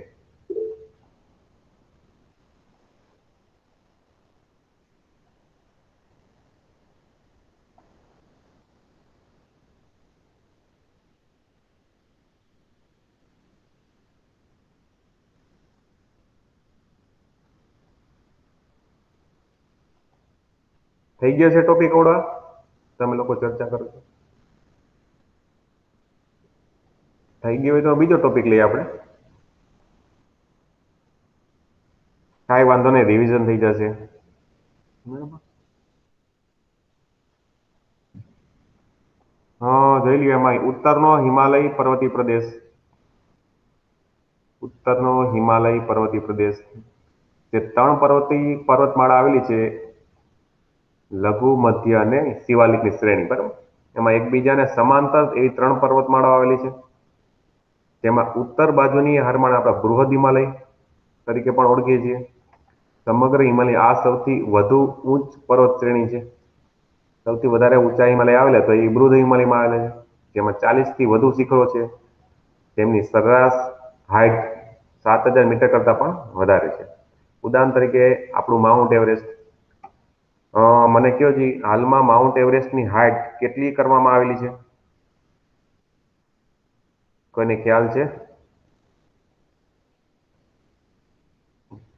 માઉન્ટ એવરેસ્ટની હાઈટ તાજેતરમાં જે સર્વે થયેલો હતો એમાં કેટલી વધારવામાં આવેલી છે? 8848.86 મીટર. ઓકે, વેરી ગુડ, સરસ. એટલે સરસ યોગેશભાઈ આન્સર આપ્યો છે, બરાબર. તો એક યાદ રાખજો. અને ઈ કયા બે દેશોએ અભિયાન કર્યું હતું? ચીન, નેપાળ. વેરી ગુડ, સરસ. ખાસ યાદ રાખજો, બરાબર. જે માઉન્ટ એવરેસ્ટની હાઈટમાં જે વધારો નેપાળ કરવામાં અને આવ્યો, ચીન. હા, નેપાળ અને ચીન, યસ, નેપાળ અને ચીન. ખાસ યાદ રાખવું, બરાબર. માઉન્ટ અને એવરેસ્ટની હાઈટમાં સૌથી મોટી છે ને રાધાનાથ સિકંદરે સૌથી પહેલી હાઈટ છે એ માપવાનું કાર્ય કર્યું હતું. હા હા હા, ઓકે ઓકે, બરાબર છે. પણ તમે વસ્તુ યાદ રાખજો કે જે છેલ્લે અભિયાન ચાલુ થયું હતું, બરાબર, એ નેપાળ અને ચીનની સંયુક્ત બરાબર, મદદથી, અને જે નવી હાઇટ આવી છે એ પણ ખાસ યાદ રાખી. ઓકે, ચાલો આગળ વધી થોડું. જેને આપણે તમને ખ્યાલ હોય તો નેપાળ અને ચીનની સરહદે આવેલું છે ને, ખાસ કરીને તિબેટમાં. અને સ્થાનિક લોકો ખરા અર્થમાં જોવા જાય તો નેપાળ જ કહેવાય, બરાબર, સરહદ ઉપર જ છે. એટલે સ્થાનિક ભાષામાં એને સાગર મથા કહી છીએ આપણે નહીં, પણ જે નેપાળ અને જે એની ચીનની સરહદે જે તિબેટનો ભાગ છે ત્યાં સાગર મથા કહેવામાં આવે છે. અને બીજા ઘણા બધા છે, આપણું કેટુ છે, આપણે ગોડવિન ઓસ્ટિન કહીએ છીએ આપણે, બરાબર, કે ભારતનું સર્વોચ્ચ શિખર કહે છે. ખરા અર્થમાં ક્યાં આવે છે? લદ્દાખ ટેરિટરીમાં આવેલું છે. અને હિમાલયની 3 સ્પર્શ પર્વત શ્રેણીઓ જે એકબીજાને કેવી છે? સમાંતર ફેલાયેલી છે. અને એના પૈકી બૃહદ હિમાલયમાં કેવા કેવા ઘાટ આવેલા છે, જે આપણે ભૂતકાળમાં ચર્ચા કરી ગયા, જેલપલા, નાથુલા, સિપકીલા, બરાબર, વગેરે ઊંચા પર્વતીય ઘાટ આવેલા છે. આ જેલપલા નાથુલા ક્યાં આવે? જેલપલા અને નાથુલા કયા સિક્કિમ. રાજ્યમાં ક્યાં? સાચું બોલો છો, બોલો બોલો. સિક્કિમ. વેરી ગુડ, સિક્કિમમાં. સિક્કિમ. હા હા, સિક્કિમમાં. આ સિપકીલા ક્યાં આવેલો છે? આન્સર આપો ચાલો. આપણે ભણી ગયા છીએ. અને તમને ખબર તો આ ઘાટ મારફતે એક નદી ભારતમાં પ્રવેશ કરે છે. આ નદી મેં તમને કીધું તું, આપણે નદીઓ ભણ્યા ત્યારે. બ્રહ્મપુત્ર. અરે ભાઈ, બ્રહ્મપુત્ર નહીં. ચાલો, કોઈને કેવું છે? સિંધ નદી. કઈ નદી? હવે હું કહી દઉં સીધું. છું. સિપકીલા ઘાટ મારફતે તમને ખ્યાલ હોય તો સતલજ નદી ભારતમાં પ્રવેશ કરશે, બરાબર. ઉત્તરાખંડ, જે ઉત્તરાખંડ અને હિમાચલ પ્રદેશની જે ટેરિટરી આવેલી છે, બરાબર, એની નજીકમાં સિપકીલા ઘાટ આવે છે. સિપકીલા ઘાટ મારફતે સતલજ નદી ભારતમાં પ્રવેશ કરે છે. કાંઈ વાંધો નહીં, એકવાર ઘાટનો મુદ્દો છે એ જોઈ લેજો. અને જે પીડીએફ શેર કરી હતી ખાસ કરીને જોજો. જેવા ઊંચા ઘાટે આવેલા છે, ઘાટને આપણે, તમને ખબર હોય તો આપણે હિન્દીમાં શું કહી છીએ? દરા કહી છીએ. હિન્દીમાં દરા. પછી નેપાળી ભાષામાં કેવું હોય તો ઘાટને શું કહેવાય? મેં તમને કીધેલું હતું. નેપાળી ભાષામાં માત્ર એક જ શબ્દ છે, લા કહેવાય છે ને. આ યાદ રાખજો. અને ઇંગ્લિશમાં કેવું હોય તો પાસ, અને ગુજરાતીમાં આપણે એને ઘાટ કહીએ છીએ, બરાબર. એટલે પવિત્ર યાત્રાધામ ગણાતું પ્રખ્યાત માનસરોવર ચીનમાં આવેલું છે, બરાબર, જે આ પર્વતમાળામાં જ છે. જો આ મહત્વના તમને શિખરો આપી દીધા: માઉન્ટ એવરેસ્ટ, કેટુ, કાંચનજંગા, મકાલુ, ધવલગીરી અને અન્નપૂર્ણા વગેરેની હાઇટ આપેલી છે. ચાલો, ત્યાર પછી બૃહદ હારમાળાની દક્ષિણે આવેલી બીજી હારમાં પણ ઘણા વિસ્તારમાં પથરાયેલી જોવા મળે છે. જેમાં જોઈએ તો મધ્ય હિમાલય, અથવા તેને આપણે લઘુ હિમાલય કહીએ છીએ, અથવા હિમાચલ શ્રેણી પણ નામે ઓળખવામાં આવે છે, જે 80 થી 100 કિલોમીટર પહોળાઈ ધરાવે છે. જેમાં પીરપંજાલ, મહાભારત, નાગતીબા જેવી ગિરિમાળો આવેલી છે. ખાસ યાદ રાખજો, મધ્ય હિમાલયમાં પીરપંજાલ, મહાભારત અને નાગતીબા અને મધ્યમ સ્તરની ઊંચાઈ ધરાવતા મથકો આવેલા છે. ઉદાહરણ તરીકે હું કહું કે ડેલહાઉસી, ધર્મશાલા, શિમલા, મસૂરી, રાનીખેત, અલ્મોડા, નૈનીતાલ, દાર્જિલિંગ આ બધા હવા ખાવાના સ્થળો છે. ત્યાર પછી ગંગોત્રી, યમનોત્રી, બદ્રીનાથ, કેદારનાથ, હેમકુંડ વગેરે બધા યાત્રાધામો પણ આવેલા છે આ પર્વતમાળામાં. અને હિમાચલ પ્રદેશનું પ્રખ્યાત કુલ્લુ, કાંગડા, બરાબર, વગેરે પણ એમાં આવેલા છે. તથા કાશ્મીર વિભાગના અત્યંત રમણીય પ્રાકૃતિક ખીણ પ્રદેશો પણ આ જ પર્વતમાળામાં આવેલા છે, બૃહદ હિમાલય.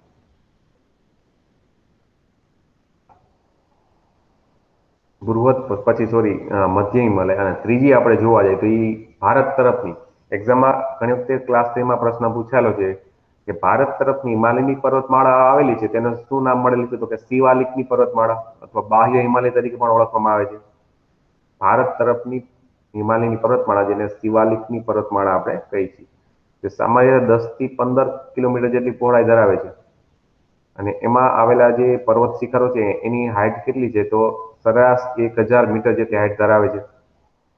જેના અંતર્ગત, બરાબર, કંકર પથ્થરો તથા જાડા કામથી ઢંકાયેલી હોય એવી જમીનો પણ છે.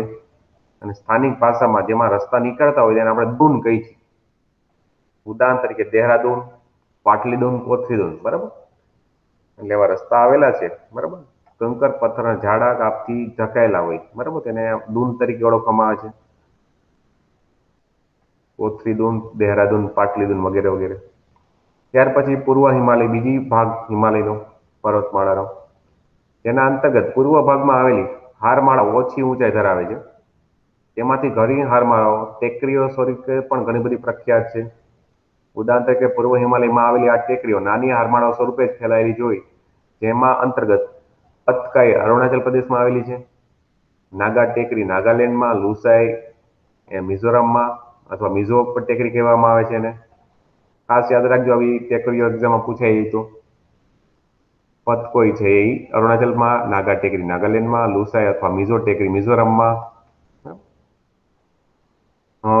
ત્યારબાદ તેમનું અનુસંધાન મ્યાનમારમાં આવેલી આરાકોયન હારમાળા છે. આપણે હમણાં ચર્ચા કરી હતી, મ્યાનમારમાં જે પર્વતમાળા આવેલી છે જ્યાં હિમાલય પૂરો થાય છે, જે આરાકોયન પર્વતમાળા. ત્યાર પછી ગારો, ખાસી અને જેન્તિયા જેવી ટેકરીઓ પણ આવેલી છે મેઘાલયમાં. અને એટલા માટે જ મેઘાલયમાં સૌથી વધારે વરસાદ પડતો હોય તો એનું રીઝન પણ એ જ છે, ગારો, ખાસી અને જેન્તિયા. જેના આધારે વાત કરીએ તો કે જે વર્ષા ઋતુની સિઝન ચાલુ થાય અને પાછા ફરતા મોસમી પવનો છે, એ આ ટેકરીઓનો પણ એક મહત્વનું શું છે, ભાગ છે. એમાં ખાસ કરીને હું તમને એમ કહું કે હિમાલયને આ બાબતમાં ભારતના સંતરી તરીકેને પણ ઉપમા મળેલી છે, બરાબર. એટલા માટે મેઘાલયમાં બે સ્થળ એવા આવેલા છે કે જ્યાં સૌથી વધારે વિશ્વનો વરસાદ નોંધાય છે, ચેરાપુંજી અને મોનસિનરામ. ચાલો ત્યાર પછી ઉત્તરનો વિશાળ મેદાની પ્રદેશ. અમુક નદીઓના કાપના લીધે આ મેદાની પ્રદેશની રચના થયેલી છે અને સૌથી વધારે છે. ઉત્તરના વિશાળ મેદાની પ્રદેશનું સ્થાન ભારતના ઉત્તરના પર્વતીય પ્રદેશ અને દક્ષિણના ઉચ્ચ પ્રદેશની વચ્ચે આવેલું છે. એટલે આ એનું સ્થાન કહી દીધું છે, ઉત્તરના પર્વતીય પ્રદેશ અને દક્ષિણના ઉચ્ચ પ્રદેશની વચ્ચે. અને આ મેદાનની રચના હિમાલયમાંથી વહેતી અમુક નદીઓ, ઉદાહરણ તરીકે સતલજ, ગંગા અને બ્રહ્મપુત્રા વગેરે નદીઓએ કાંપ પાથરીને કરેલી છે, નદીઓના કાંપ. અને આ મેદાનના કેટલાક ભાગમાં 50 મીટરની જાડાઈ સુધીના કાપના થર આવેલા છે. અને આ મેદાની પ્રદેશ આશરે 2400 કિલોમીટર લાંબુ, નદીઓએ બનાવેલા દુનિયાના સૌથી મોટા નદી મેદાન તરીકે તેની ગણના થાય છે. ઉદાહરણ તરીકે પ્રશ્ન મેં તમને કીધું 2017 ની એક્ઝામ પૂછાઈ ગયો ઈ. પૂર્વ ભાગ કરતા પશ્ચિમ ભાગ વધુ સાંકડો છે. પૂર્વ ભાગ કરતા પશ્ચિમ ભાગ સાંકડો છે. આ મેદાન લગભગ સપાટ છે. તેના કોઈ પણ ભાગની ઊંચાઈ સમુદ્રની સપાટીથી 180 મીટર કરતા વધુ નથી. ખાસ યાદ રાખજો, 180 મીટર કરતા વધુ તો આપણે એને ઉચ્ચ પ્રદેશ કહીએ છીએ. 180 મીટર કરતા ઓછી હોય તો એને મેદાની પ્રદેશ કહીએ છીએ, બરાબર. આ એક જિયોગ્રાફિકલ ઇન્ડિકેશન છે, યાદ રાખજો, જિયોગ્રાફિકલ. દિલ્હી પાસે આ મેદાન સાંકડું છે. દિલ્હીની પશ્ચિમી બાજુએ સતલજનું અને પૂર્વ બાજુએ ગંગાનું મેદાન આવેલું છે. આથી દિલ્હીને ગંગાના મેદાનનું પ્રવેશ દ્વાર કહેવામાં આવે છે. ક્લાસ 3 ની દ્રષ્ટિએ ફેક્ટ કહેવાય, યાદ રાખજો. દિલ્હીને ગંગાના મેદાનનું પ્રવેશ દ્વાર. આ મેદાન ભારતનો સૌથી વધુ સમૃદ્ધ પ્રદેશ પણ ગણાય છે. એમાં કેવા કેવા મહત્વના શહેરો આવેલા જોઈ લઈએ આપણે. દિલ્હી, આગ્રા, કાનપુર, લખનઉ, અલ્હાબાદ, વારાણસી, પટના, કોલકાતા વગેરે વગેરે. આ મેદાની પ્રદેશની વાત કરી પછી એમ ના કહે દિલ્હી યમુના નદીના કિનારે આવેલી. પણ યમુના નદી કોની ટ્રિબ્યુટરી છે? તો કે ગંગા નદીની જ છે, બરાબર. ઓકે, ચાલો ત્યાર પછી સિંધુ અને તેની શાખા નદીઓ કઈ કઈ? ઝેલમ, ચિનાબ, રાવી, બિયાસ, સતલજ, બરાબર. મેં તમને આ કીધું હતું કે આ બધી નદીઓના પ્રાચીન નામ યાદ રાખજો, ઘણી વખત એક્ઝામમાં પ્રશ્ન પૂછાય છે, બરાબર. સાથે સાથે ચાલો જી, મને આ નદીઓના પ્રાચીન નામ કયો જી, કોને યાદ છે? ઝેલમ, વિતસ્તા. ઓકે, ઝેલમ, વિતસ્તા, બરાબર. ચિનાબ? અસ્કિની. વેરી ગુડ, ચિનાબનું અસ્કિની. ત્યાર પછી રાવીનું? પુરુષણી. રાવીનું ચાલો કીધું પૌરુષણી અથવા પરુષણી. ચાલો બિયાસ? વ્યાસ. બિયાસનું અથવા વિપાસા, બરાબર. ઓકે. હા, સતલજનું? સતુદ્રી, બરાબર. ઘણી વખતે એક્ઝામમાં કદાચ માની લ્યો તમને જોડકા આપ્યા હોય, જોડકા જોડો નદી અને પ્રાચીન નામ, તો આવો પ્રશ્ન યાદ રહેવો જોઈએ. ખાસ કરીને ઝેલમ ચીનાબ અને રાવીનું યાદ રાખવાનું, આ બધા યાદ રહીએ. બિયાસનું વિપાસા, સતલજનું શત્રુદ્વીપ, બરાબર, ચીનાબનું અસ્કિની, રાવીનું પરુષણ અને ઝેલમનું વિતસ્તા. ઓકે, ચાલો આગળ વધી. સિંધુ નદી પશ્ચિમ તરફ વહીને કઈ બાજુ વહેણ છે એનું? સિંધુનું પશ્ચિમ બાજુનું વહેણ છે. વળાંક લઈને દક્ષિણ તરફ વહી ત્યાં પાકિસ્તાનમાં થઈને અરબ સાગરમાં મળી જશે. અને સામે તે બે નદીઓની વચ્ચેની ભૂમિને આપણે શું કહીએ છીએ? દો આબ. બે નદીઓ વચ્ચેની આવેલી ભૂમિને આપણે દો આબ કહીએ છીએ. આબ એટલે જળ. પણ આમ 5 નદીઓ જ્યાં ભેગી થતી હોય ને વચ્ચેનો પ્રદેશ એવો આપણે એને શું કહીએ છીએ? પંચ વત્તા આવ એટલે પંજાબ કીધેલું છે. ત્યાં 5 નદીઓનો સંગમ થતો હોય છે, તો 5 નદીઓના વિસ્તારમાં આવેલું છે. અને આ મેદાનનો મોટો ભાગ પાકિસ્તાનમાં છે. ઉદાહરણ તરીકે એક સિંધુ જળ સંધિ થઈ ગઈ, આપણે જોઈ ગયા છીએ. મેં તમને સમજાવ્યું સિંધુ જળ સંધિ શું છે, બરાબર. ભારતને આમાં કેટલી નદીનો ફાયદો મળે છે, સિંધુ નદીના પાણીનો કેટલા ટકા આપણે ઉપયોગ કરીએ છીએ, ખ્યાલ છે કોઈને? સિંધુ જળ સંધિ અંતર્ગત સિંધુ જળ સંધિ અંતર્ગત આપણે માત્ર સિંધુ જે જળતંત્ર છે એનો 20% જ આપણે ઉપયોગ કરીએ છીએ, બરાબર. એકવાર જોઈ લેજો સિંધુ જળ સંધિ શું છે. ચાલો ત્યાર પછી ભૂપૃષ્ઠના આધારે મેદાની પ્રદેશ 4 વિભાગમાં વિભાજિત કરેલા છે. ભૂપૃષ્ઠના આધારે, ભૂપૃષ્ઠ એટલે એનો મતલબ એ કે જમીન ઉપરની જેટલી ઉદ્ભવ ક્ષમતાઓ છે, જમીનની નીચે નહીં પણ જમીનના ઉપરના ભાગમાં, એટલા માટે જે ઉદ્ભવ વિષમતાઓ છે એને આપણે ભૂપૃષ્ઠ કહીએ છીએ. એને ખાસ કરીને કેટલા ભાગમાં? તો કે 4 ભાગમાં વિભાજિત કરી છે: ભાબર, તરાઈ, બાંગર અને ખદર. આ નદીઓ મેદાની પ્રદેશના આધારે જેની રચનાઓ થયેલી છે: ભાબર, તરાઈ, બાંગર અને ખદર. હવે જો સિંધુ નદીથી તિસ્તા નદી સુધી શિવાલેખની તળેટીમાં કંકર પથ્થરોની એક પાતળી પટ્ટી નદીના પ્રવાહને સમાંતર ગોઠવાયેલી છે. અને આ પટ્ટી છે 8 થી 16 કિલોમીટર જેટલી કેવી છે? પહોળાઈ ધરાવે છે. જેને આપણે શું કહીએ છીએ? ભાબર કહીએ છીએ. અને ભાબર પછી તરાઈનું ક્ષેત્ર જોવા મળે છે. ખાસ યાદ રાખજો, સિંધુથી તિસ્તા નદી શિવાલિકની તળેટીમાં 8 થી 16 કિલોમીટરનો પટ્ટો છે, જેને ભાબર કહીએ છીએ આપણે. ભાબર પછી તરાઈનું ક્ષેત્ર આવે છે, જે વધારે ભીનાશવાળું અને દલદલી છે. તરાઈનું ક્ષેત્ર ભીનાશવાળું અને દલદલી. અને અહીં ગીચ જંગલો તથા વિવિધ વન્યજીવો પણ જોવા મળે છે. અને ખાસ કરીને એક્ઝામમાં પૂછાતું હોય તો હવે તો કે મેદાનોના જૂના કાપને આપણે બાંગર કહીએ છીએ અથવા બંગર કહીએ છીએ, અને નવા કાપ પાથરે અને જે નિર્માણ થાય છે એને ખદર. નિરંતર થતા જતા કાપના નિક્ષેપને કારણે સોપાન આકાર જેવો બની જાય છે, જે પૂરના મેદાનથી ઊંચા અને પૂરના મેદાનનો નવો કાપ પાથરે એને આપણે ખદર કહેવાય છે. એટલે બંગર, ખદર, તરાઈ અને ભાબર, આ 4 વસ્તુ યાદ રાખે. એમાં ખાસ કરીને બંગર અને ખદર ભૂલાય નહીં. મેદાની પ્રદેશનો જે નદીઓ છે જૂનો કાપ પાથરે છે અને મેદાની પ્રદેશની રચના કરે છે એને આપણે બંગર કહીએ છીએ, અને નવો કાપ પાથરે છે એને આપણે ખદર. બરાબર. ચાલો ત્યાર પછી દ્વીપકલ્પી ઉચ્ચ પ્રદેશ જોવા જાય તો ભારતનો પ્રાચીનતમ ભાગ છે. અને આ પ્રદેશ ઊંડા ત્રિકોણ આકારે વિસ્તરેલો જોવા મળે છે. તેની સરેરાશ ઊંચાઈ જોવા જાય તો 600 થી 900 મીટર જેટલી છે. અને એનો ઢાળ કઈ બાજુ છે? ઉત્તર ભાગ, ઉત્તર પૂર્વ બાજુનો ઢળાવ છે. જેમાં મહત્વની નદીઓ કઈ કઈ છે? ચંબલ, સોણ, દામોદર વગેરે નદીઓ જોવા મળે છે. અને દક્ષિણનો ભાગ છે કઈ બાજુ? તો કે દક્ષિણ પૂર્વ તરફ એનો ઢાળ જોવા મળે છે. દ્વીપકલ્પ આપણે વાત કરી હતી કે 3 બાજુથી જેમાં પાણીથી ઘેરાયેલું હોય અને દ્વીપકલ્પ તરીકે આપણે ઓળખીએ છીએ. અને દ્વીપકલ્પ ઉચ્ચ પ્રદેશને આપણે 2 ભાગમાં વિભાજિત કર્યા છે: એક તો માળવાનો ઉચ્ચ પ્રદેશ અને બીજો દખણનો. માળવા અને દખણ. એમાં પહેલી વસ્તુ જોઈ લઈએ, માળવા. માળવા પ્રદેશ આપણા ઇતિહાસની દ્રષ્ટિએ પણ મહત્વનું છે. માળવાના ઉચ્ચ પ્રદેશના ઉત્તર પશ્ચિમ ભાગમાં અરવલ્લીની ગિરિમાળા પથરાયેલી છે. ઉત્તર પશ્ચિમ, તમે કોઈ પણ વસ્તુ વાંચતા હોય તો એમાં ખાસ કરીને એનું સ્થાન જોવાનું, કઈ વસ્તુ કયા સ્થાન મુજબ આવેલી છે. બરાબર. ઉત્તર પશ્ચિમ ભાગમાં અરવલ્લીની ગિરિમાળા. અને અરવલ્લી વિશ્વની કેવી છે? પ્રાચીનતમ ગિરિમાળા છે વિશ્વની. અને એનો આકાર કેવો છે?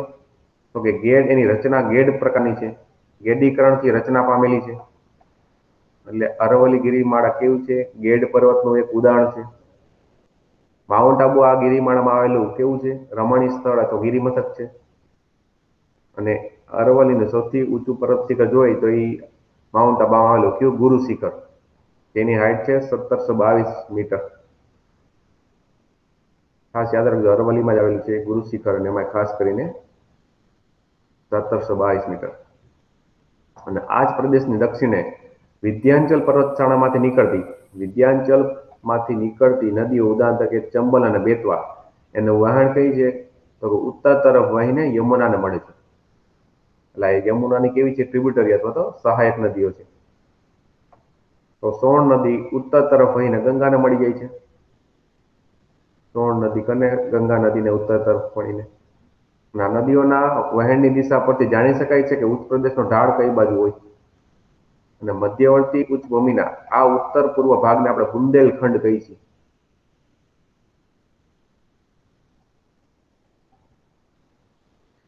અને અમુક નદીઓ, ઉદાહરણ તરીકે લુણી અને બનાસ નદીઓ ઉત્તર પશ્ચિમ ભાગમાં આવેલી અરવલ્લીની ગિરિમાળામાંથી નીકળે છે, અને આ નદીઓ કચ્છના રણમાં શું થઈ જાય છે, સમાઈ જાય છે અથવા લુપ્ત થઈ જાય છે, જમીનમાં સમાઈ જાય છે. જ્યારે સાબરમતી અને મહી નદી ખંભાતના આખાને મળી જશે. ગુજરાતની સૌથી લાંબી નદી હોય તો સાબરમતી નદી છે. અને મહી નદી આપણે એક્ઝામમાં પ્રશ્ન પૂછાઈ ગયો કે કયા વૃત્તને 2 વખત ક્રોસ કરે છે?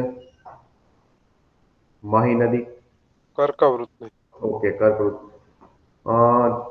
વિષુવવૃત્તને કઈ નદી 2 વખત ક્રોસ કરશે? કોંગો. ઓકે, અને મકરવૃત્તને? લિમ્પોપી. લિમ્પોપો. ઓકે, સરસ, વેરી ગુડ. રાજમહલની ટેકરીઓ તથા શિલોંગનો ઉચ્ચ પ્રદેશ, ત્યાર પછી છોટા નાગપુરનો ઉચ્ચ પ્રદેશ વગેરે એનો શું છે? આનો જ ભાગ છે માળવાના ઉચ્ચ પ્રદેશનો. છોટા નાગપુરના ઉચ્ચ પ્રદેશને અંતર્ગત રાંચીના ઉચ્ચ પ્રદેશનો પણ સમાવેશ કરવામાં આવેલો છે. એટલે માળવાના ઉચ્ચ પ્રદેશમાં પણ એનો સમાવેશ થયેલો છે, છોટા નાગપુર.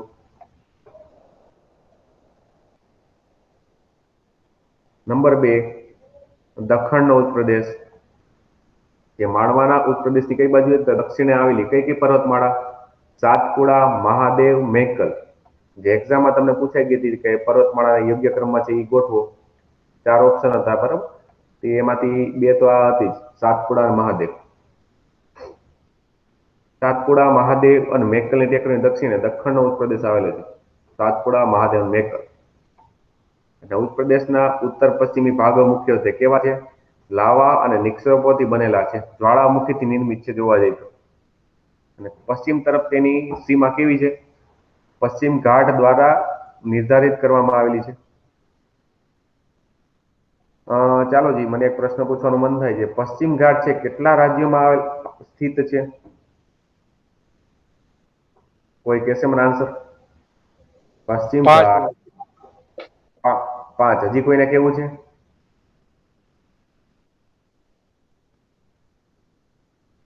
પાંચ, 6 કોઈ કહેશે હજી? ગુજરાતથી તમિલનાડુ ગણી જાવજી, કેટલા થયા? ગણાવી દો તમને. જો તમિલનાડુ ગણવાનું, કારણ કે તમે નીલગિરીની પર્વતમાળા પણ પશ્ચિમ ઘાટનો જ એક ભાગ છે. એટલે તમિલનાડુ, કેરળ, કર્ણાટક, પછી ગોવા આવી જશે, મહારાષ્ટ્ર આવી જાય, ગુજરાતની જે સહ્યાદ્રી પર્વતમાળા છે. એટલે ટોટલ કેટલા ગણવાના તમારે? 6. યાદ રહી ગયા? પશ્ચિમ ઘાટ આપણે જોઈ ગયા પણ ભૂલાઈ ગયું છે. મહારાષ્ટ્ર અને કર્ણાટકમાં, બરાબર, જે દખણનો ઉચ્ચ પ્રદેશ છે ને આપણે સહ્યાદ્રી પર્વતમાળા તરીકે ઓળખીએ છીએ. સહ્યાદ્રી, ઉદાહરણ તરીકે હું કહું, ડાંગ જિલ્લામાં છે, બરાબર, એ ગિરિમથક આવેલું છે, બરાબર, સાપુતારા, એ સહ્યાદ્રીનો જ એક ભાગ છે. તમિલનાડુમાં આપણે આને નીલગિરીની પર્વતમાળા કહીએ છીએ. અને કેરળ તમિલનાડુ સીમા પર તેને કઈ અન્નમલાઈ અને કાર્ડેમમની ટેકરીઓ, બરાબર, આ ખાસ વસ્તુ નામ યાદ રાખવા આપણે. અને પશ્ચિમ ઘાટનો દક્ષિણ ભાગ વધુ પ્રમાણમાં વધારે કેવો છે? ઊંચો જોવા મળે છે. સામે તેની હાઈટ કેટલી છે? 900 મીટરથી 1100 મીટર જેટલી. અને ઉચ્ચ પ્રદેશની પૂર્વ સીમા બનાવે છે, અને આપણે શું કહીએ છીએ? પૂર્વ ઘાટ. પૂર્વ ઘાટ જોવા જાય તો તમિલનાડુથી શરૂ કરીને ક્યાં સુધી? પશ્ચિમ બંગાળના જે પેલા આવી જાય છે, બરાબર, એ પૂર્વ ઘાટ. આ વિસ્તારનો સામાન્ય ઢોળાવ પૂર્વ અને દક્ષિણ પૂર્વ તરફનો ઢોળાવ છે. એના અંતર્ગત પશ્ચિમ તરફ વહેતી નદી, ઉદાહરણ તરીકે નર્મદા, તાપી ને બાદ કરતા દક્ષિણના ઉચ્ચ પ્રદેશની મોટાભાગની નદીઓનું વહેણ કેવું બાજુ છે? તો પૂર્વ બાજુ. ખાસ કરીને નદીઓના વહેણ યાદ રાખવા. અને પૂર્વ બાજુ હોય તો ઓબ્વિયસલી ક્યાં એનું સંગમ સ્થળ છે? તો કે બંગાળની ખાડીમાં. અને આ નર્મદા તાપી છે અરબ સાગરમાં.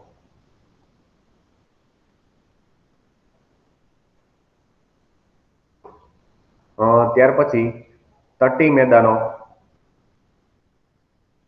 જે આમાંથી પણ એક એક્ઝામમાં પ્રશ્ન હતો.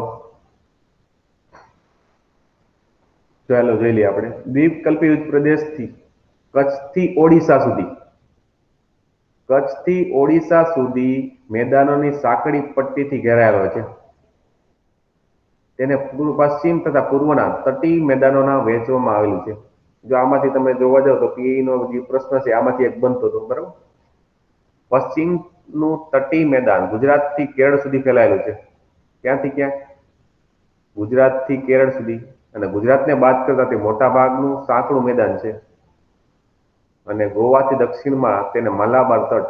ઉદાહરણ તરીકે હું તમને અત્યારે કહું તો કે આપણે જોઈ ગયા છીએ કે ગુજરાતનો દરિયા કિનારો, કાઠિયાવાડનો દરિયા કિનારો કઈ છે. પછી ગુજરાતથી મહારાષ્ટ્ર કોંકણનો તટ આપણે કઈ છીએ. એમાં કેરળ આવી ગયું, સોરી ગોવા આવી જાય. અને ગોવાથી આપણે કર્ણાટકનો દરિયા કિનારો છે એને કનારાનો તટ, અને કર્ણાટકથી કેરળ સુધીનો દરિયા કિનારો, બરાબર. જ્યાં કીધેલું છે ગોવાથી દક્ષિણમાં તેને માલાબાર તટ કહે છે. એટલે આમ જોવા જઈએ તો 4 ભાગમાં વિભાજિત થઈ ગયો આખે આખો. પશ્ચિમ તટની નદીઓ પોતાના નદીમુખ વિસ્તારમાં ખાડીઓનું નિર્માણ કરે છે. મોટા ભાગની ખાડીઓ નદીના પાણી હેઠળ ડૂબી ગયેલી ખીણોનું નિર્માણ કરે છે, જે સમુદ્ર તટના ઉંચકાવાથી બનેલી છે. સમુદ્ર તટના ઉંચકા, જેને ખંડી છાજલી પણ આપણે કહી છીએ. તે મત્સ્ય પ્રવૃત્તિના વિકાસ યોગ્ય સંજોગો પેદા કરે છે. અને પશ્ચિમ તટે અનેક ઉત્તમ કુદરતી બંદરોનું નિર્માણ પણ થયેલું છે, જેમાં ઉદાહરણ તરીકે મુંબઈ, પછી ગોવામાં માર્ગમાં ગોવા આવેલા છે. અને દક્ષિણમાં કેરળના તટ પર પશ્વ જળ, જેને આપણે બેકવોટર કહી છીએ. પછી કેરળમાં સ્થાનિક ભાષામાં એને કાયલ અથવા કયાલ કહેવાય છે. અમુક અમુક બુકોમાં કયાલ લખેલું છે, આમાં કાયલ લખેલું છે. પશ્વ જળ, કાયલ યાદ રાખજો, અથવા કયાલ. પૂર્વનું તટી મેદાન પશ્ચિમના તટી મેદાન કરતા પ્રમાણમાં વધારે પહોળું છે. અહીં કાવેરી, કૃષ્ણા, ગોદાવરી, મહાનદી જેવી નદીઓએ મુખ ત્રિકોણ પ્રદેશ બનાવેલા છે. જો એક્ઝામમાં આ પ્રશ્ન હતો, નીચેનામાંથી કઈ નદી મુખ ત્રિકોણ પ્રદેશ બનાવતી નથી? બરાબર, એવા હતું, એટલે ખાસ યાદ રાખવું.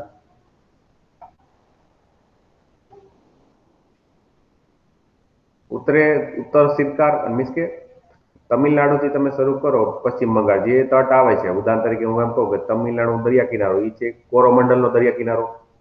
ત્યાર પછી આગળ વધો, આંધ્રપ્રદેશ છે એને ઉત્તરી સરકારનો દરિયા કિનારો કહી છે. પછી ઓડિશા આવે છે, ઓડિશાના દરિયા કિનારા આપણે શું નામ આપ્યું હતું? ઉત્કલ તટ. અને પશ્ચિમ બંગાળ દરિયા કિનારો બંગનું તટ, બરાબર, વગેરે તરીકે ઓળખી. જેમાં લખેલું છે ઉત્તરી સરકાર તટ અને દક્ષિણે આંધ્રપ્રદેશ તથા તમિલનાડુનો તટી પ્રદેશ ક્યાં નામે ઓળખાય છે? તો કે કોરોમંડલના તટ તરીકે. તો આ શું દરિયા કિનારાની આપણે ચર્ચા કરી.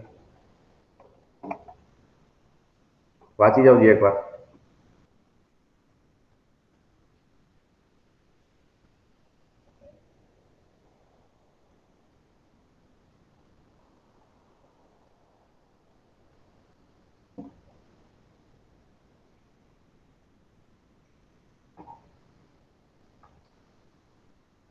દરિયા કિનારા જોઈ લેવા, બરાબર, ખાસ કરીને આપણે એક્ઝામ પોઈન્ટ ઓફ વ્યૂ.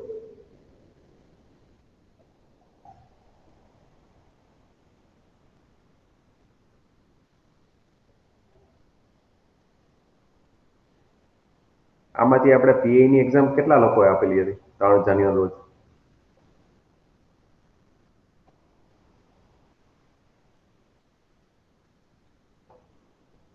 પીએ ની એક્ઝામ આમાંથી આપેલી હતી તમારામાંથી કોઈ? ખાલી પેપર જ જોયું છે?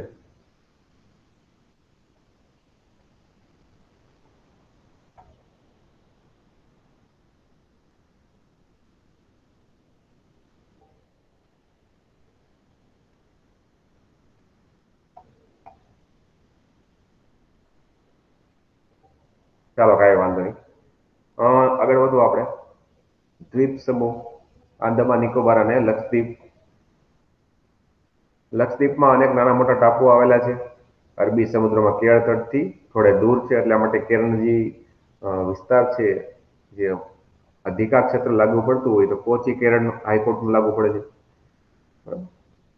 તેનો આકાર ઘોડાની નાળ જેવો છે, અને એટલા માટે શું કહે છે, આ પ્રકારના પરવાળા દ્વીપોને એટોલ તરીકે ઓળખવામાં આવે છે. અન્ય દ્વીપ સમૂહ બંગાળની ખાડીમાં આવેલા કોણ કોણ, તો કે આંદામાન નિકોબારનો સમાવેશ થાય છે.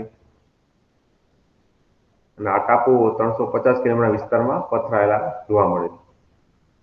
અને મહત્વની બાબત કે જે ભારતનો એકમાત્ર સક્રિય જે જ્વાળામુખી આવેલો છે એ આંદામાન નિકોબારમાં બેરન ટાપુ ઉપર બેરન નામનો છે. અને તેની નજીકમાં જે સુસુપ્ત જ્વાળામુખી આવેલું જેને નારકોંડમ કહી છે. નારકોંડમ સુસુપ્ત જે બેરન છે એ સક્રિય જ્વાળામુખી છે, પણ કે ઘણા વર્ષો સુધી એમાં કઈ ઇલન પ્રવૃત્તિ થઈ નથી. તો આ શું હતું આપણું દ્વીપ સમૂહ. હવે મહત્વની બાબત જે એક્ઝામમાં ઘણા પ્રશ્નો આમાંથી નીકળ્યા હતા, આગ્નેય ખડકો, પ્રસ્તર ખડકો, અને ત્યાર પછી એમાંથી રૂપાંતરિત પામતા એવા રૂપાંતરિત ખડકો. એક કે તેથી વધુ ખનિજોના બનેલા સંગઠિત પદાર્થને આપણે ખડક કહી છીએ. અને ખડકો કેવા હોય છે? નક્કર હોય છે અને મૃદુ પણ, કઠોર અને મૃદુ, છિદ્રાળુઓના અછિદ્રાળુ તથા વજનમાં ભારે તથા હલકા પણ જોવા મળતા હોય છે. અને વિવિધ પ્રક્રિયાઓના કારણે જુદા જુદા પ્રકારના ખડકોનું નિર્માણ થતું હોય છે. અને નિર્માણ પ્રક્રિયાના આધારે ખડકોના કેટલા 3 ભાગ પાડે છે. એક તો આગ્નેય ખડકો છે, ઇગ્નિશિયસ રોક કહી છીએ આપણે. નંબર 2 પ્રસ્તર અથવા તો નિક્ષેપિત ખડકો, અને ત્રીજા છે રૂપાંતરિત, જે જ્વાળામુખીથી નિર્મિત મોટા ભાગના કેવા હોય? આગ્નેય ખડકો. અને આગ્નેય ખડકોમાં આંતરિક અને બાહ્ય હોય છે એ જ્વાળામુખીથી નિર્મિત હોય છે, જ્યારે આંતરિક છે અંતસ્થ અથવા મધ્યસ્થ. બરાબર. નંબર બીજા ક્રમે પ્રસ્તર ખડકોમાં કેનો તો કે ખડક પદાર્થ નિર્મિત હોય છે. ઉદાહરણ તરીકે રેતીના ખડકો, માટીના ખડકો અને કોગ્લોમરેટ. નંબર 2 એમાં રાસાયણિક પદાર્થ નિર્મિત હોય છે. નંબર 3 સેન્દ્રીય પદાર્થથી નિર્મિત, ઉદાહરણ તરીકે ચૂનાના અને કાર્બનયુક્ત. અને રૂપાંતરિતમાં સ્થાનિક રૂપાંતર અને પ્રાદેશિક. હવે જોઈએ આમાં ડિટેલ. સૌથી પહેલા છે આગ્નેય ખડકો.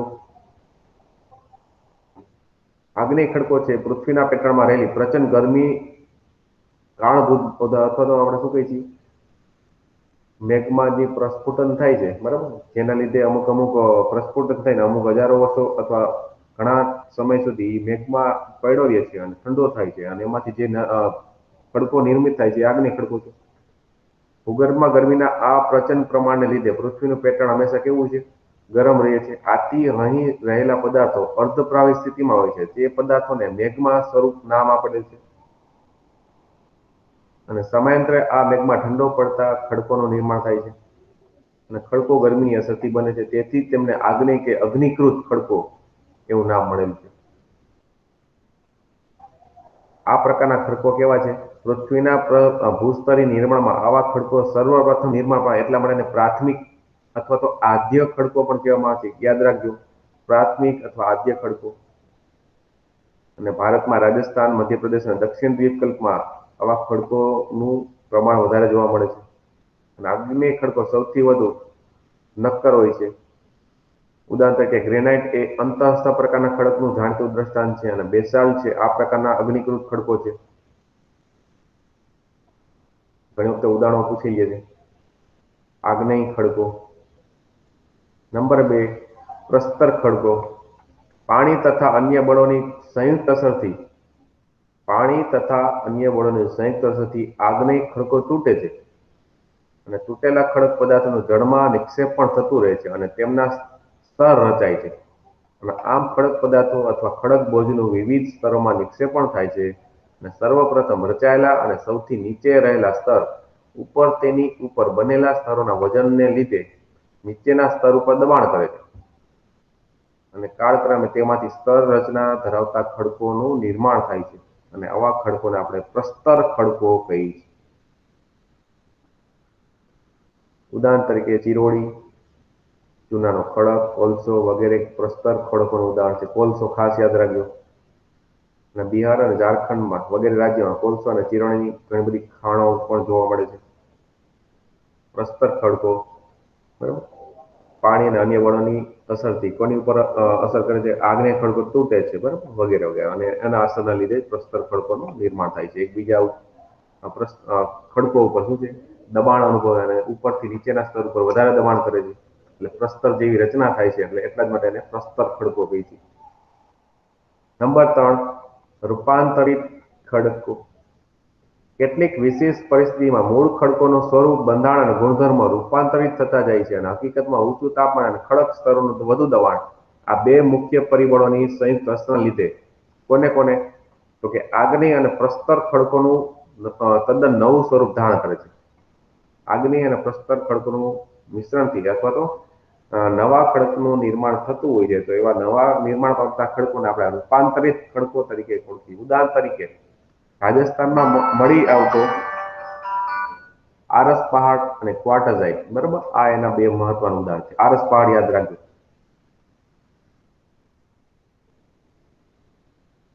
આરસ પહાડ અને ક્વાર્ટઝાઇટ, એટલે આ 3 પ્રકારના ખડકો હતા: પ્રાથમિક, દ્વિતીયક અને તૃતીયક, આગ્નેય, પ્રસ્તર અને રૂપાંતરિત.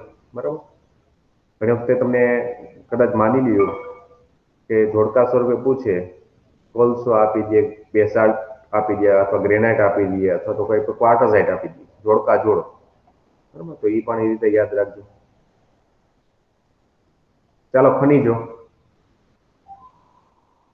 કુદરતી કાર્બનિક કે અકાર્બનિક ક્રિયાઓથી તૈયાર થતા અમુક ચોક્કસ રાસાયણિક બંધારણ દ્વારા, બરાબર, જે પદાર્થોમાં રહેલા જે સંરક્ષણ અથવા તો સંરક્ષણ થતું હોય છે, બરાબર, એ બંધારણમાં અમુક પ્રકારના તફાવત જોવા મળતા હોય છે.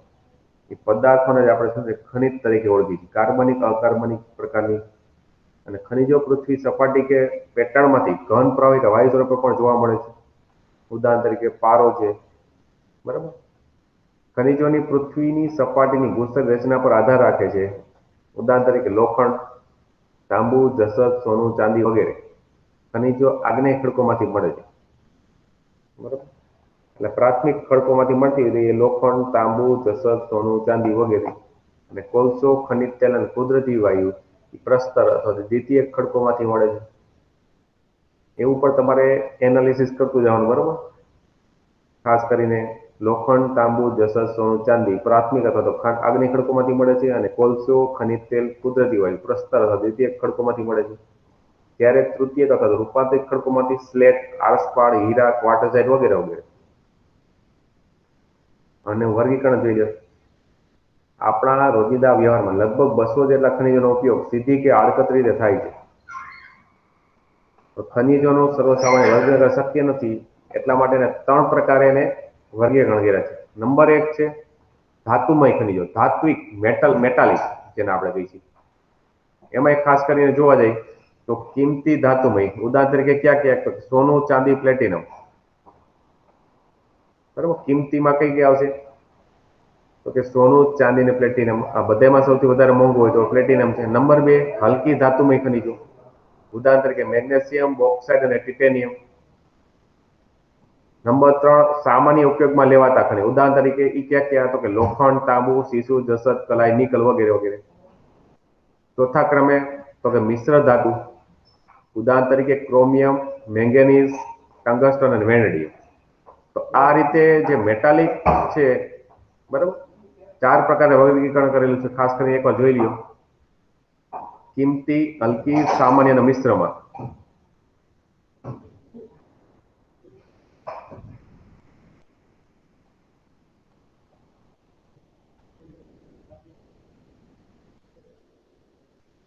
નંબર 2,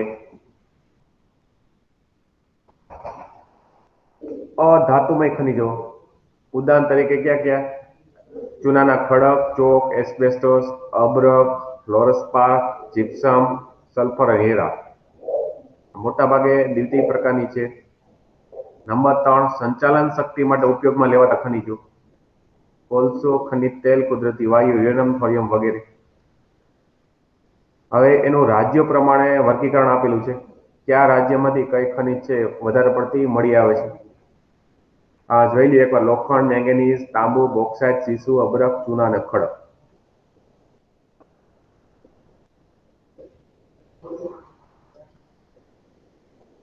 એકવાર નજર મારી લ્યો.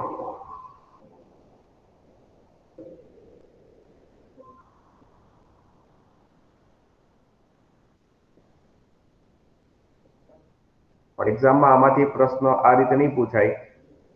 બરાબર.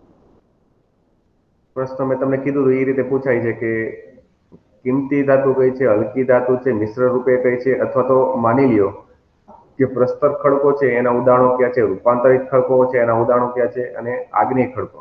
તો એક્ઝામમાં આ રીતના પ્રશ્નો આવશે. બરાબર.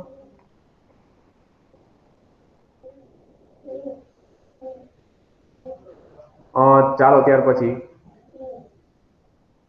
જમીન અને તેનું વિતરણ. બરાબર. જે જમીન આવેલી છે, બરાબર, એના મૂળભૂત સંરચના કઈ રીતે થયેલી છે. જમીન ખેતી માટે મૂળભૂત સંસાધન, જે ખરા અર્થમાં આપણે જે ધોરણ 10માં જે કૃષિ છે એના અંતર્ગત પણ જોયું કે કેવા પાક માટે કેવી જમીનો છે. પણ હવે ખાલી જમીનના પ્રકાર, જે કૃષિ પ્રવૃત્તિ ઉપરાંત ઘણી બધી રીતે જમીન ઉપયોગી છે.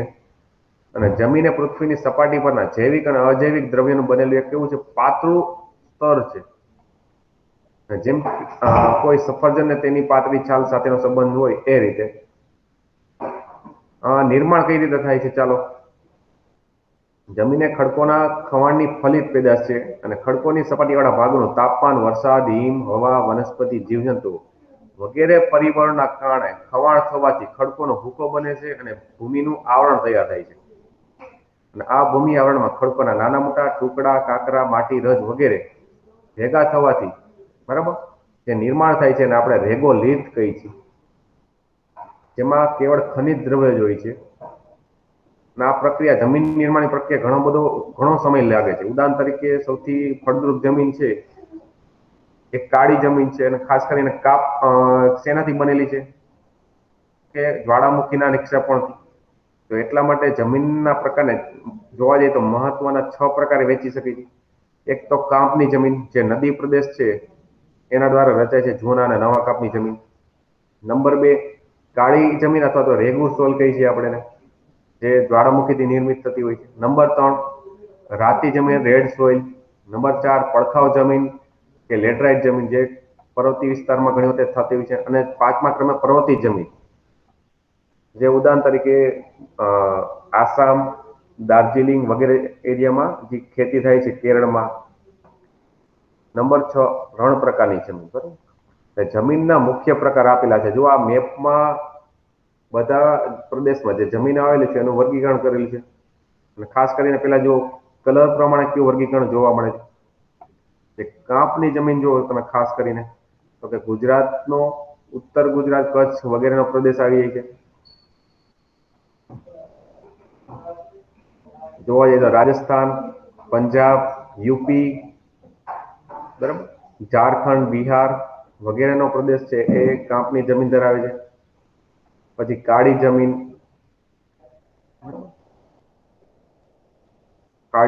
રાતી જમીન, લેટરાઇટ સોઇલ અને પર્વતી વગેરેનું વર્ગીકરણ આ રીતે થયેલું છે.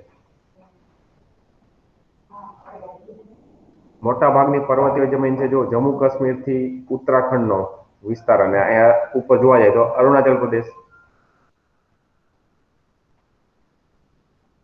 તો આ જમીનોનો પ્રકાર છે.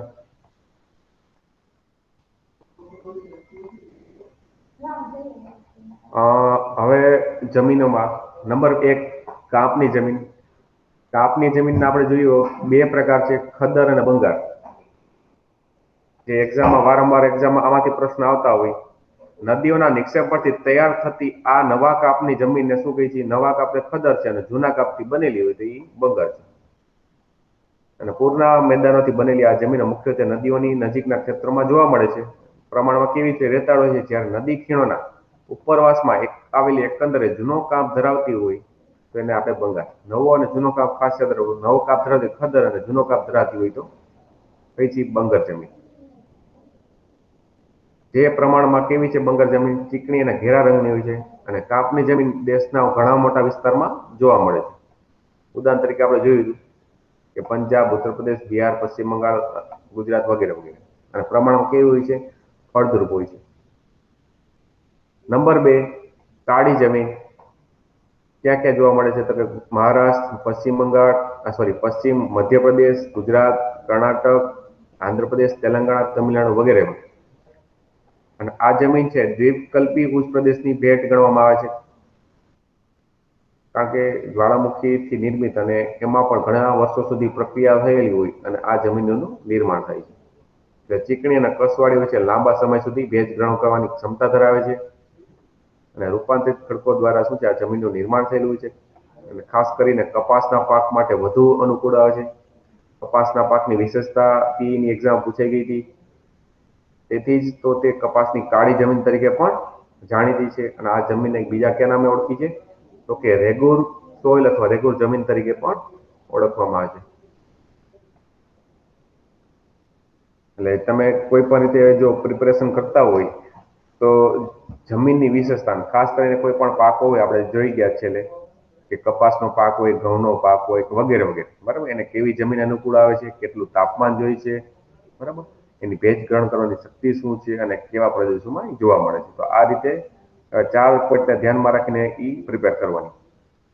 અને વધારે તમારે યાદ રાખવું હોય કે પાકને લીધે તેમાં કેવા પ્રકારના રોગો થતા હોય છે વગેરે વગેરે. નંબર 3, રાતી જમીન, રેડ સોઇલ. આગ્નેય અને રૂપાંતરિત ખડકો ધરાવતા ક્ષેત્રોમાં રાતી જમીન આવેલી છે, જેમાં લોહ તત્વ અને અન્ય સેન્દ્રીય તત્વોને લીધે આ જમીનનો રંગ કેવો જોવા મળે છે? રાતો લાલ જોવા મળે છે. અને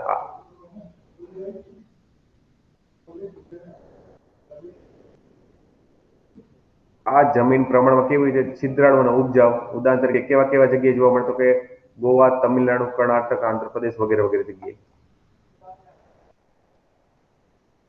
નંબર ત્યાર પછી લેટેરાઇટ સોઇલ અથવા પડખાવ જમીન.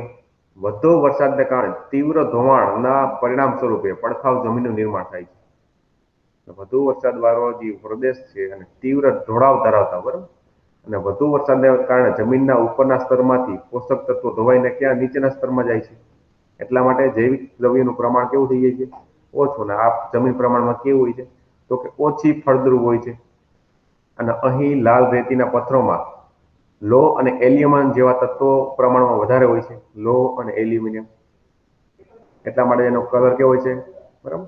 અને પથ્થરોના ધોવાણથી અહીંની જમીન રાતા રંગની જોવા મળે છે. અને આવી જમીન ક્યાં? તો કે દખ્ખણના પહાડી પ્રદેશો, કર્ણાટક, કેરળ, ઓડિશા અને પૂર્વોત્તર ભારતમાં જોવા મળે છે.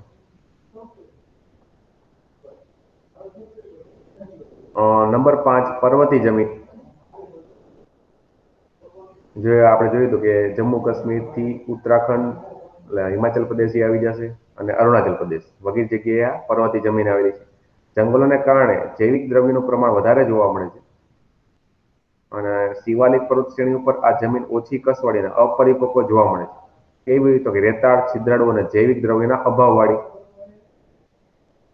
અને કેવા કેવા ક્ષેત્રમાં જોવા મળશે? તો મેઘાલય, અરુણાચલ પ્રદેશ, બરાબર, ઉત્તરાખંડ, હિમાચલ વગેરે વગેરે. જો આમાં અપડેટ થયેલું છે, જો કેન્દ્ર શાસિત પ્રદેશ લદ્દાખ અને જમ્મુ કાશ્મીર. આજે તમને હું બતાવું છું, અપડેટેડ છે આખી. નંબર 6, છેલ્લો ક્રમ, રણ પ્રકારની જમીન. જે તમને ખબર છે ક્યાં જોવા મળે છે? રાજસ્થાન. ભારતના શુષ્ક અને અર્ધ શુષ્ક વિસ્તારોમાં, ઉદાહરણ તરીકે ગુજરાત, રાજસ્થાન, પંજાબ, હરિયાણામાં આવી જમીનો જોવા મળે છે. સિંચાઈની સગવડથી પણ આમાં શું છે? ખેતી થઈ શકે છે. તો આ આપણે જમીનના પ્રકાર જોયા.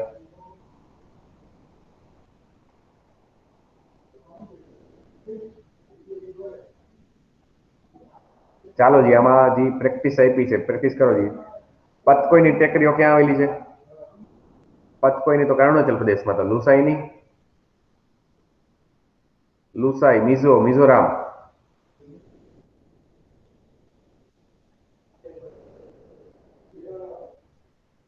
ચાલો બીજો પ્રશ્ન, નીચેનામાંથી કયું વિધાન ખોટું છે જોવો જરીક.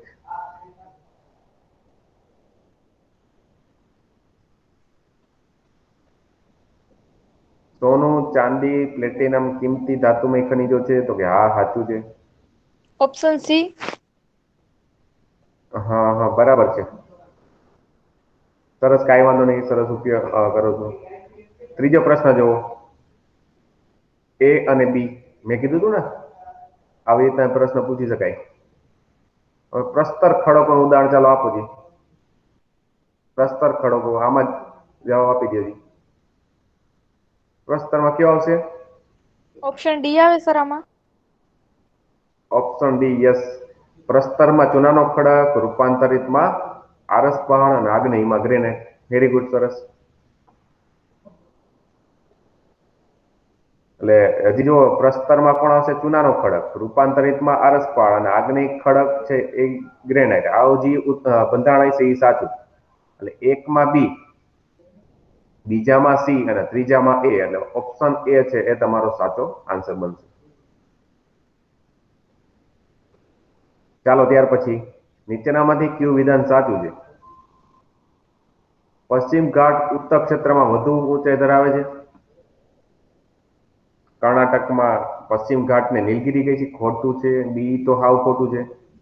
પશ્ચિમ ઘાટ અરબ સાગરની કિનારે અવિચ્છનીય રૂપે ઉત્તર દક્ષિણમાં વ્યાપ્ત છે. હવે છેલ્લું જો, કેરળ અને તમિલનાડુની સીમા પર પશ્ચિમ ઘાટને સહ્યાદ્રી કહી છે. આ સાચું છે. ઓપ્શન ડી સાચું છે કે ખોટું છે? ઓપ્શન ડી ખોટું છે. ઓપ્શન બી ખોટું છે. ઓપ્શન એ અને સી માંથી જોવો જી કયું સાચું લાગે છે તમે?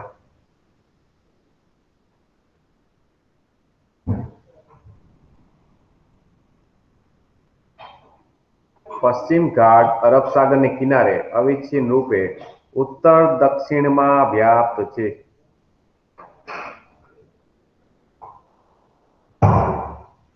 એકવાર પાછો જોઈ લેજો. બરાબર. નંબર 5, અરવલ્લી અને વિધ્યાંચળની વચ્ચે કયો ઉચ્ચ પ્રદેશ આવેલો છે? અરવલ્લી અને વિધ્યાંચળ પર્વતમાળાની વચ્ચે કયો આવશે? માળવા. જળ પરિવાર આપણે જોવાઈ ગયું છે, એ જોતા નથી હવે.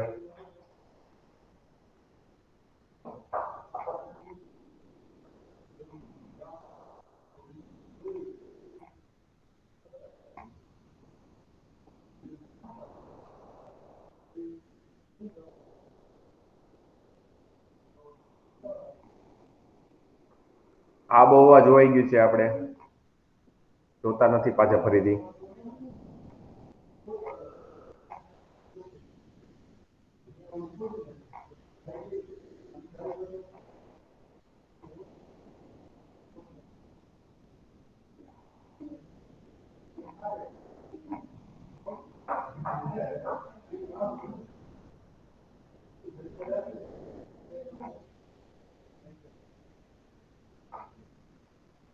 યસ. કુદરતી વનસ્પતિ, ફ્લોરા એન્ડ ફોના ઓફ ઇન્ડિયન, જે શું કહેવાય કે વિવિધતા જોવા મળશે ફ્લોરા એન્ડ ફોના. બરાબર. અમે ખાસ કરીને વનસ્પતિની દ્રષ્ટિએ જો વાત કરતા હોય, બરાબર, તો એ છે વનસ્પતિ જગત એ માનવ જીવન માટેનું એક અનિવાર્ય અંગ ગણવામાં આવે છે અને વનસ્પતિ વિનાના જીવનની કલ્પના ઘણી મુશ્કેલ છે.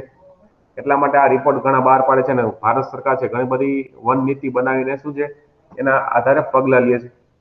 અને આપણે જે ગુજરાતના મુખ્યમંત્રીએ પણ શું છે 50,000 ઝાડવા વગેરેનું લક્ષ્યાંક રાખ્યું હતું, થઈ ગયા છે. હવે આમાં પણ આગળ કાર્યવાહી ચાલુ છે. ભારત વૈવિધ્યસભર કુદરતી વનસ્પતિ ધરાવે છે અને વનસ્પતિના વૈવિધ્યની દ્રષ્ટિએ ભારત વિશ્વમાં કેટલામું? 10મું અને એશિયામાં 4થું. આ ખાસ યાદ રાખજો.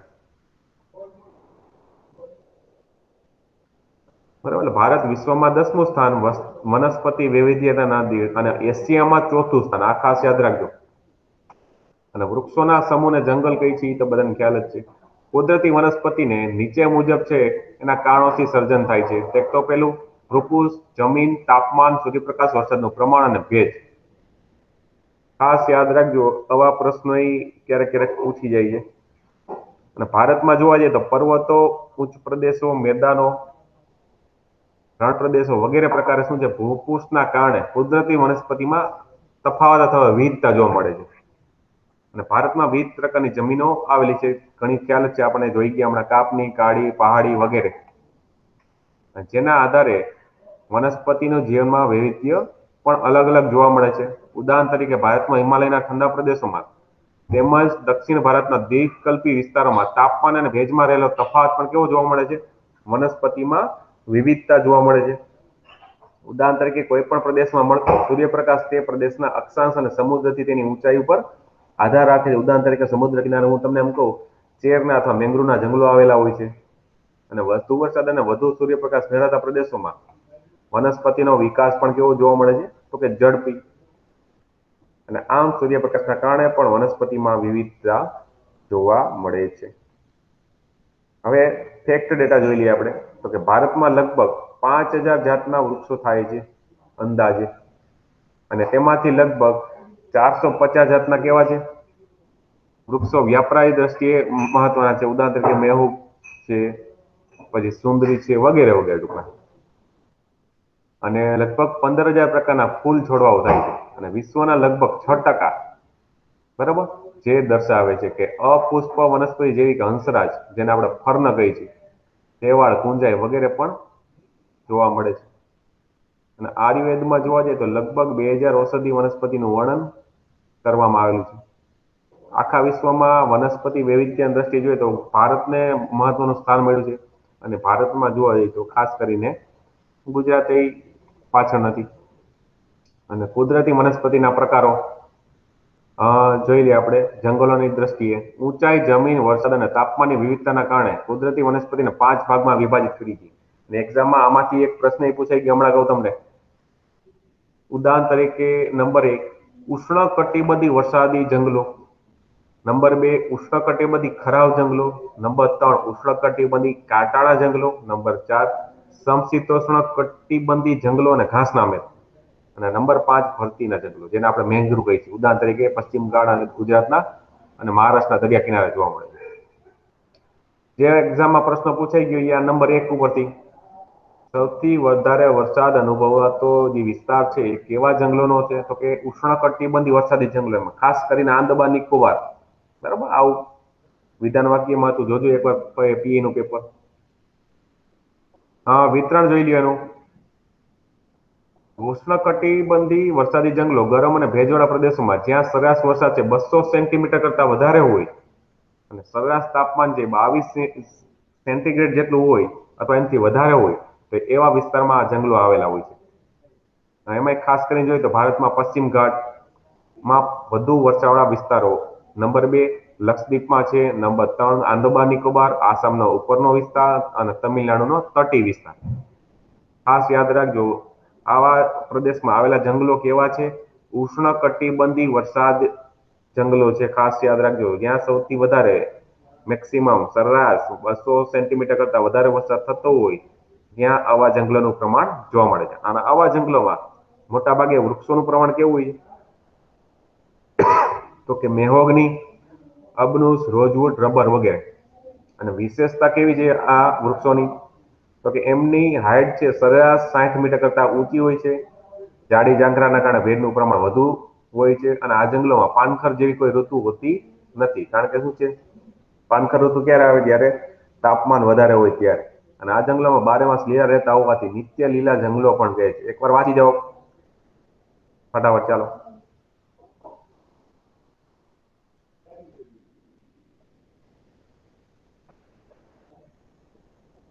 અહીંથી એક્ઝામમાં પ્રશ્ન જો અત્યારે જે વસ્તુ આપણે જોઈએ એમાંથી ઓછામાં ઓછા 4 પ્રશ્નો નીકળ્યા પીઈની એક્ઝામના. એટલે પેલા બેઝિક જે વસ્તુ વાંચી છે એ આપણે પહેલા ક્લિયર થાવીએ, પછી કોઈ પણ વસ્તુ આપણે મટીરિયલ વાંચવાનું.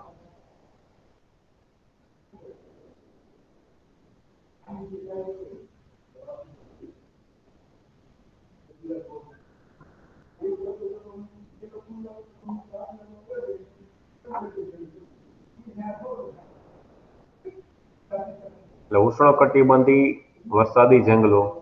નંબર 2, ઉષ્ણકટિબંધી ખરાવ જંગલો.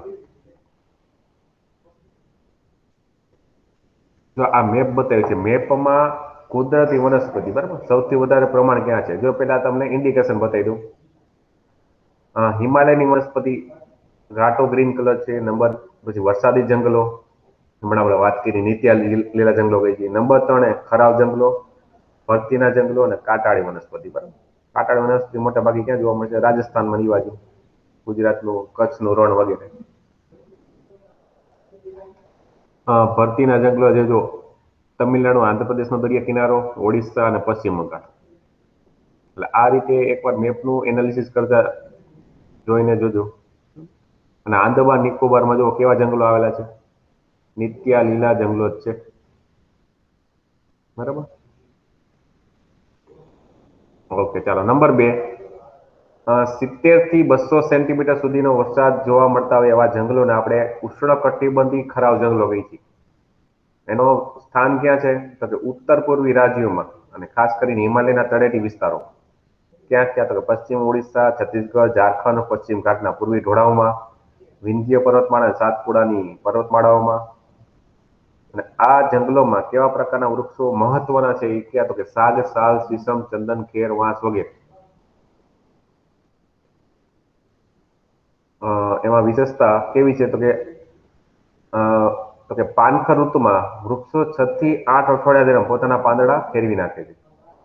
અને દરેક પ્રજાતિના વૃક્ષોનો પાન ખેરવાની ઋતુ સમય છે ચોક્કસ હોય છે. એટલા માટે આખું વર્ષ છે જંગલો પાનખર ઋતુમાં પણ બધા વૃક્ષોની પાન ખેરવાની શું છે સિસ્ટમ અલગ અલગ જોવા મળે છે. જેથી જંગલોમાં કોઈ ચોક્કસ સમય દરમિયાન પાન વિનાના જોવા મળે નહીં. એટલા માટે જંગલો મોસમ પ્રમાણે પાન ખેરવતા હોવાથી તેને મોસમી જંગલો પણ કહે છે. ખાસ યાદ રાખજો, આને શું કહે છે? મોસમી જંગલો તરીકે પણ ઓળખવામાં આવે છે. નંબર 3. ઉષ્ણકટિબંધી કાંટાળા જંગલો. 70 સેન્ટીમીટર કરતા ઓછો વરસાદ ધરાવતા હોય ત્યાં આવા પ્રકારના જંગલો નિર્માણ થાય છે. ઉદાહરણ તરીકે રાજસ્થાન, ગુજરાત, મધ્યપ્રદેશ, ઉત્તર પ્રદેશ વગેરે રીતે, જ્યાં બોરડી, બાવળ, થોરડો, ખીજડો વગેરે. અને વિશેષતા શું હોય છે? એના મૂળ લાંબા, ઊંડા અને ચારે તરફ ફેલાયેલા હોય છે, પણ નાના હોય છે. અને બાષ્પ નિકાસનની પ્રક્રિયા થોડી ધીમે હોય છે. કાંટાળા જંગલો ઓછો વરસાદ અનુભવતા વિસ્તારમાં. નંબર 4. સમશીતોષ્ણ કટિબંધી જંગલો અથવા અને ઘાસના જંગલો અને હિમાલયની વનસ્પતિઓ. હિમાલયની વનસ્પતિઓ છે અમુક ઊંચાઈ અને જંગલોનું પ્રમાણ અને કેવા કેવા વિસ્તારમાં આવેલી છે? તો કે હિમાલયના 1000 થી 2000 મીટર ઊંચાઈ આવેલા વિસ્તારોમાં કેવા વૃક્ષો જોવા મળે? તો કે ઓક, ચેસ્ટનટ. ખાસ યાદ રાખજો, ઓક, ચેસ્ટનટ. એ જંગલોનું પ્રમાણ કેવું કહેવાય? તો કે સમશીતોષ્ણ કટિબંધી. અને વિસ્તાર કેવા વિસ્તારમાં જોવા મળશે? ઉત્તર પૂર્વી પહાડી વિસ્તાર, પશ્ચિમ બંગાળ અને ઉત્તરાખંડનો વિસ્તાર. 1500 થી 3000 મીટર ધરાવતા હોય, બરાબર, એવી ઊંચાઈ. તેમાં કેવા કેવા વૃક્ષો જોવા? તો કે પાઇન, દેવદાર, સિલ્વર ફર અને સ્પ્રુસ. અને આ જંગલોનો પ્રકાર કેવો છે? તો કે શંકુદ્રમ જંગલો. અને હિમાલયના દક્ષિણ ઢોળાવ, દક્ષિણ તથા ઉત્તર પૂર્વી ઊંચાણવાળા વિસ્તાર ઉપર આવા જંગલો જોવા મળે છે. અને 3600 મીટર કરતા વધારે હાઈટ ઉપર આવેલા હોય એમાં સૌથી વધારે તો કે સિલ્વર ફર અને જુનિયર બુર્ચ. અને આવા જંગલોને આપણે શું કહીએ છીએ? અલ્પાઇન અને ટૂંકું ઘાસ એમાં વધારે હોય, એટલે ટ્રુંડ પ્રકારની વનસ્પતિ ત્યાં જોવા મળે છે. અને હિમરેખાની નજીક હોય છે એટલા માટે. હમણાં આપણે વાત કરી હતી કે જે ISFR રિપોર્ટ આવી ગયો, ઇન્ડિયન સ્ટેટ ફોરેસ્ટ રિપોર્ટ 2019માં, એ રિપોર્ટમાં મેંગ્રુવના જંગલોને અલગ તરીકે ઓળખ આપેલી છે અને અલગ તરીકે એને દર્શાવેલા છે કે કયા કયા વિસ્તારમાં સૌથી વધારે એનું વધારે પડતું પ્રમાણ છે. ઉદાહરણ તરીકે ગુજરાત છે, ગુજરાત બરાબર સૌથી વધારે પ્રમાણ ધરાવે છે, મીન્સ કે વધારો થયો છે. ભારતમાં દરિયા કિનારે નદીઓના મુખ્ય ત્રિકોણ પ્રદેશમાં ભરતીના જંગલો આવેલા છે અને બંગાળની ખાડીના કિનારે તેમજ ગુજરાતના દરિયા કિનારે દલદલી વિસ્તારોમાં આ પ્રકારના જંગલોનું નિર્માણ જોવા મળે છે. ઉદાહરણ તરીકે આ જંગલોની મુખ્ય વનસ્પતિ જોઈ તો ચેર અને સુંદરી. સુંદરી વૃક્ષની વિશેષતા છે કે જેમાંથી હોડીઓ બનાવવામાં આવે છે અને ચેર છે દરિયાને આગળ વધતો અટકાવે છે. ઓકે, ચાલો આ જંગલો વિશે જાણ્યું, ત્યાર પછી આમાં કંઈક વધારે પડતી માહિતી હશે તો એ પણ તમને જોવા મળશે. આ વસ્તુ ખાસ યાદ રાખજો એક્ઝામમાં. ઉદાહરણ તરીકે માની લ્યો કે તમને આ વૃક્ષો પૂછ્યા હોય કે પાઇન, દેવદાર, સ્પ્રુસ, નીચેનામાંથી કેવા પ્રકારના જંગલોમાં જોવા મળતી વનસ્પતિ? તો કે શંકુદ્રુમ છે. પછી સિલ્વર ફર કેવા પ્રકારના જંગલોમાં જોવા મળે? તો કે પ્રુંડ પ્રકારના જંગલોમાં. બરાબર, એટલે એવા એક્ઝામમાં પ્રશ્ન પૂછી શકાય છે. જંગલોની પેદાશ અને તેની ઉપયોગિતા કાલના લેક્ચરમાં જોશી, બરાબર. અને કાલે એક પાછો કરંટ અફેર સાથે એક મહત્વનો ટોપિક લઈને આપણે પાછી ચર્ચા કરશું. એટલે આ જે મેં તમને રિપોર્ટ બતાવ્યા છે આજના, બરાબર, એ રિપોર્ટના ડેટા પણ તમારે યાદ રાખવા, બરાબર. જે ગુજરાત છે એ ટોપ 3માં, એમાં ખાસ કરીને પહેલા નંબરે વેંગરુ કવરમાં વધારો કર્યો છે. કેટલો? તો કે 37 સ્ક્વેર કિલોમીટર. તો એ પણ ખાસ યાદ રાખ. ગુજરાત પછી મહારાષ્ટ્ર, ઓડિશા. હવે જે ભવિષ્યની એક્ઝામ છે એમાં પ્રશ્ન પૂછાય. ખાસ કરીને તમે જો આરએફઓ નું ફોર્મ ભર્યું હોય તો આરએફઓ માં પૂછવાની શક્યતા વધારે છે. તો આ બધા યાદ રાખજો. આજનો જે કરંટ નો મેં તમને ટોપિક બતાવ્યો કે પદ્મ એવોર્ડ, પદ્મ એવોર્ડમાં ટોટલ 119 આપવામાં આવ્યા છે.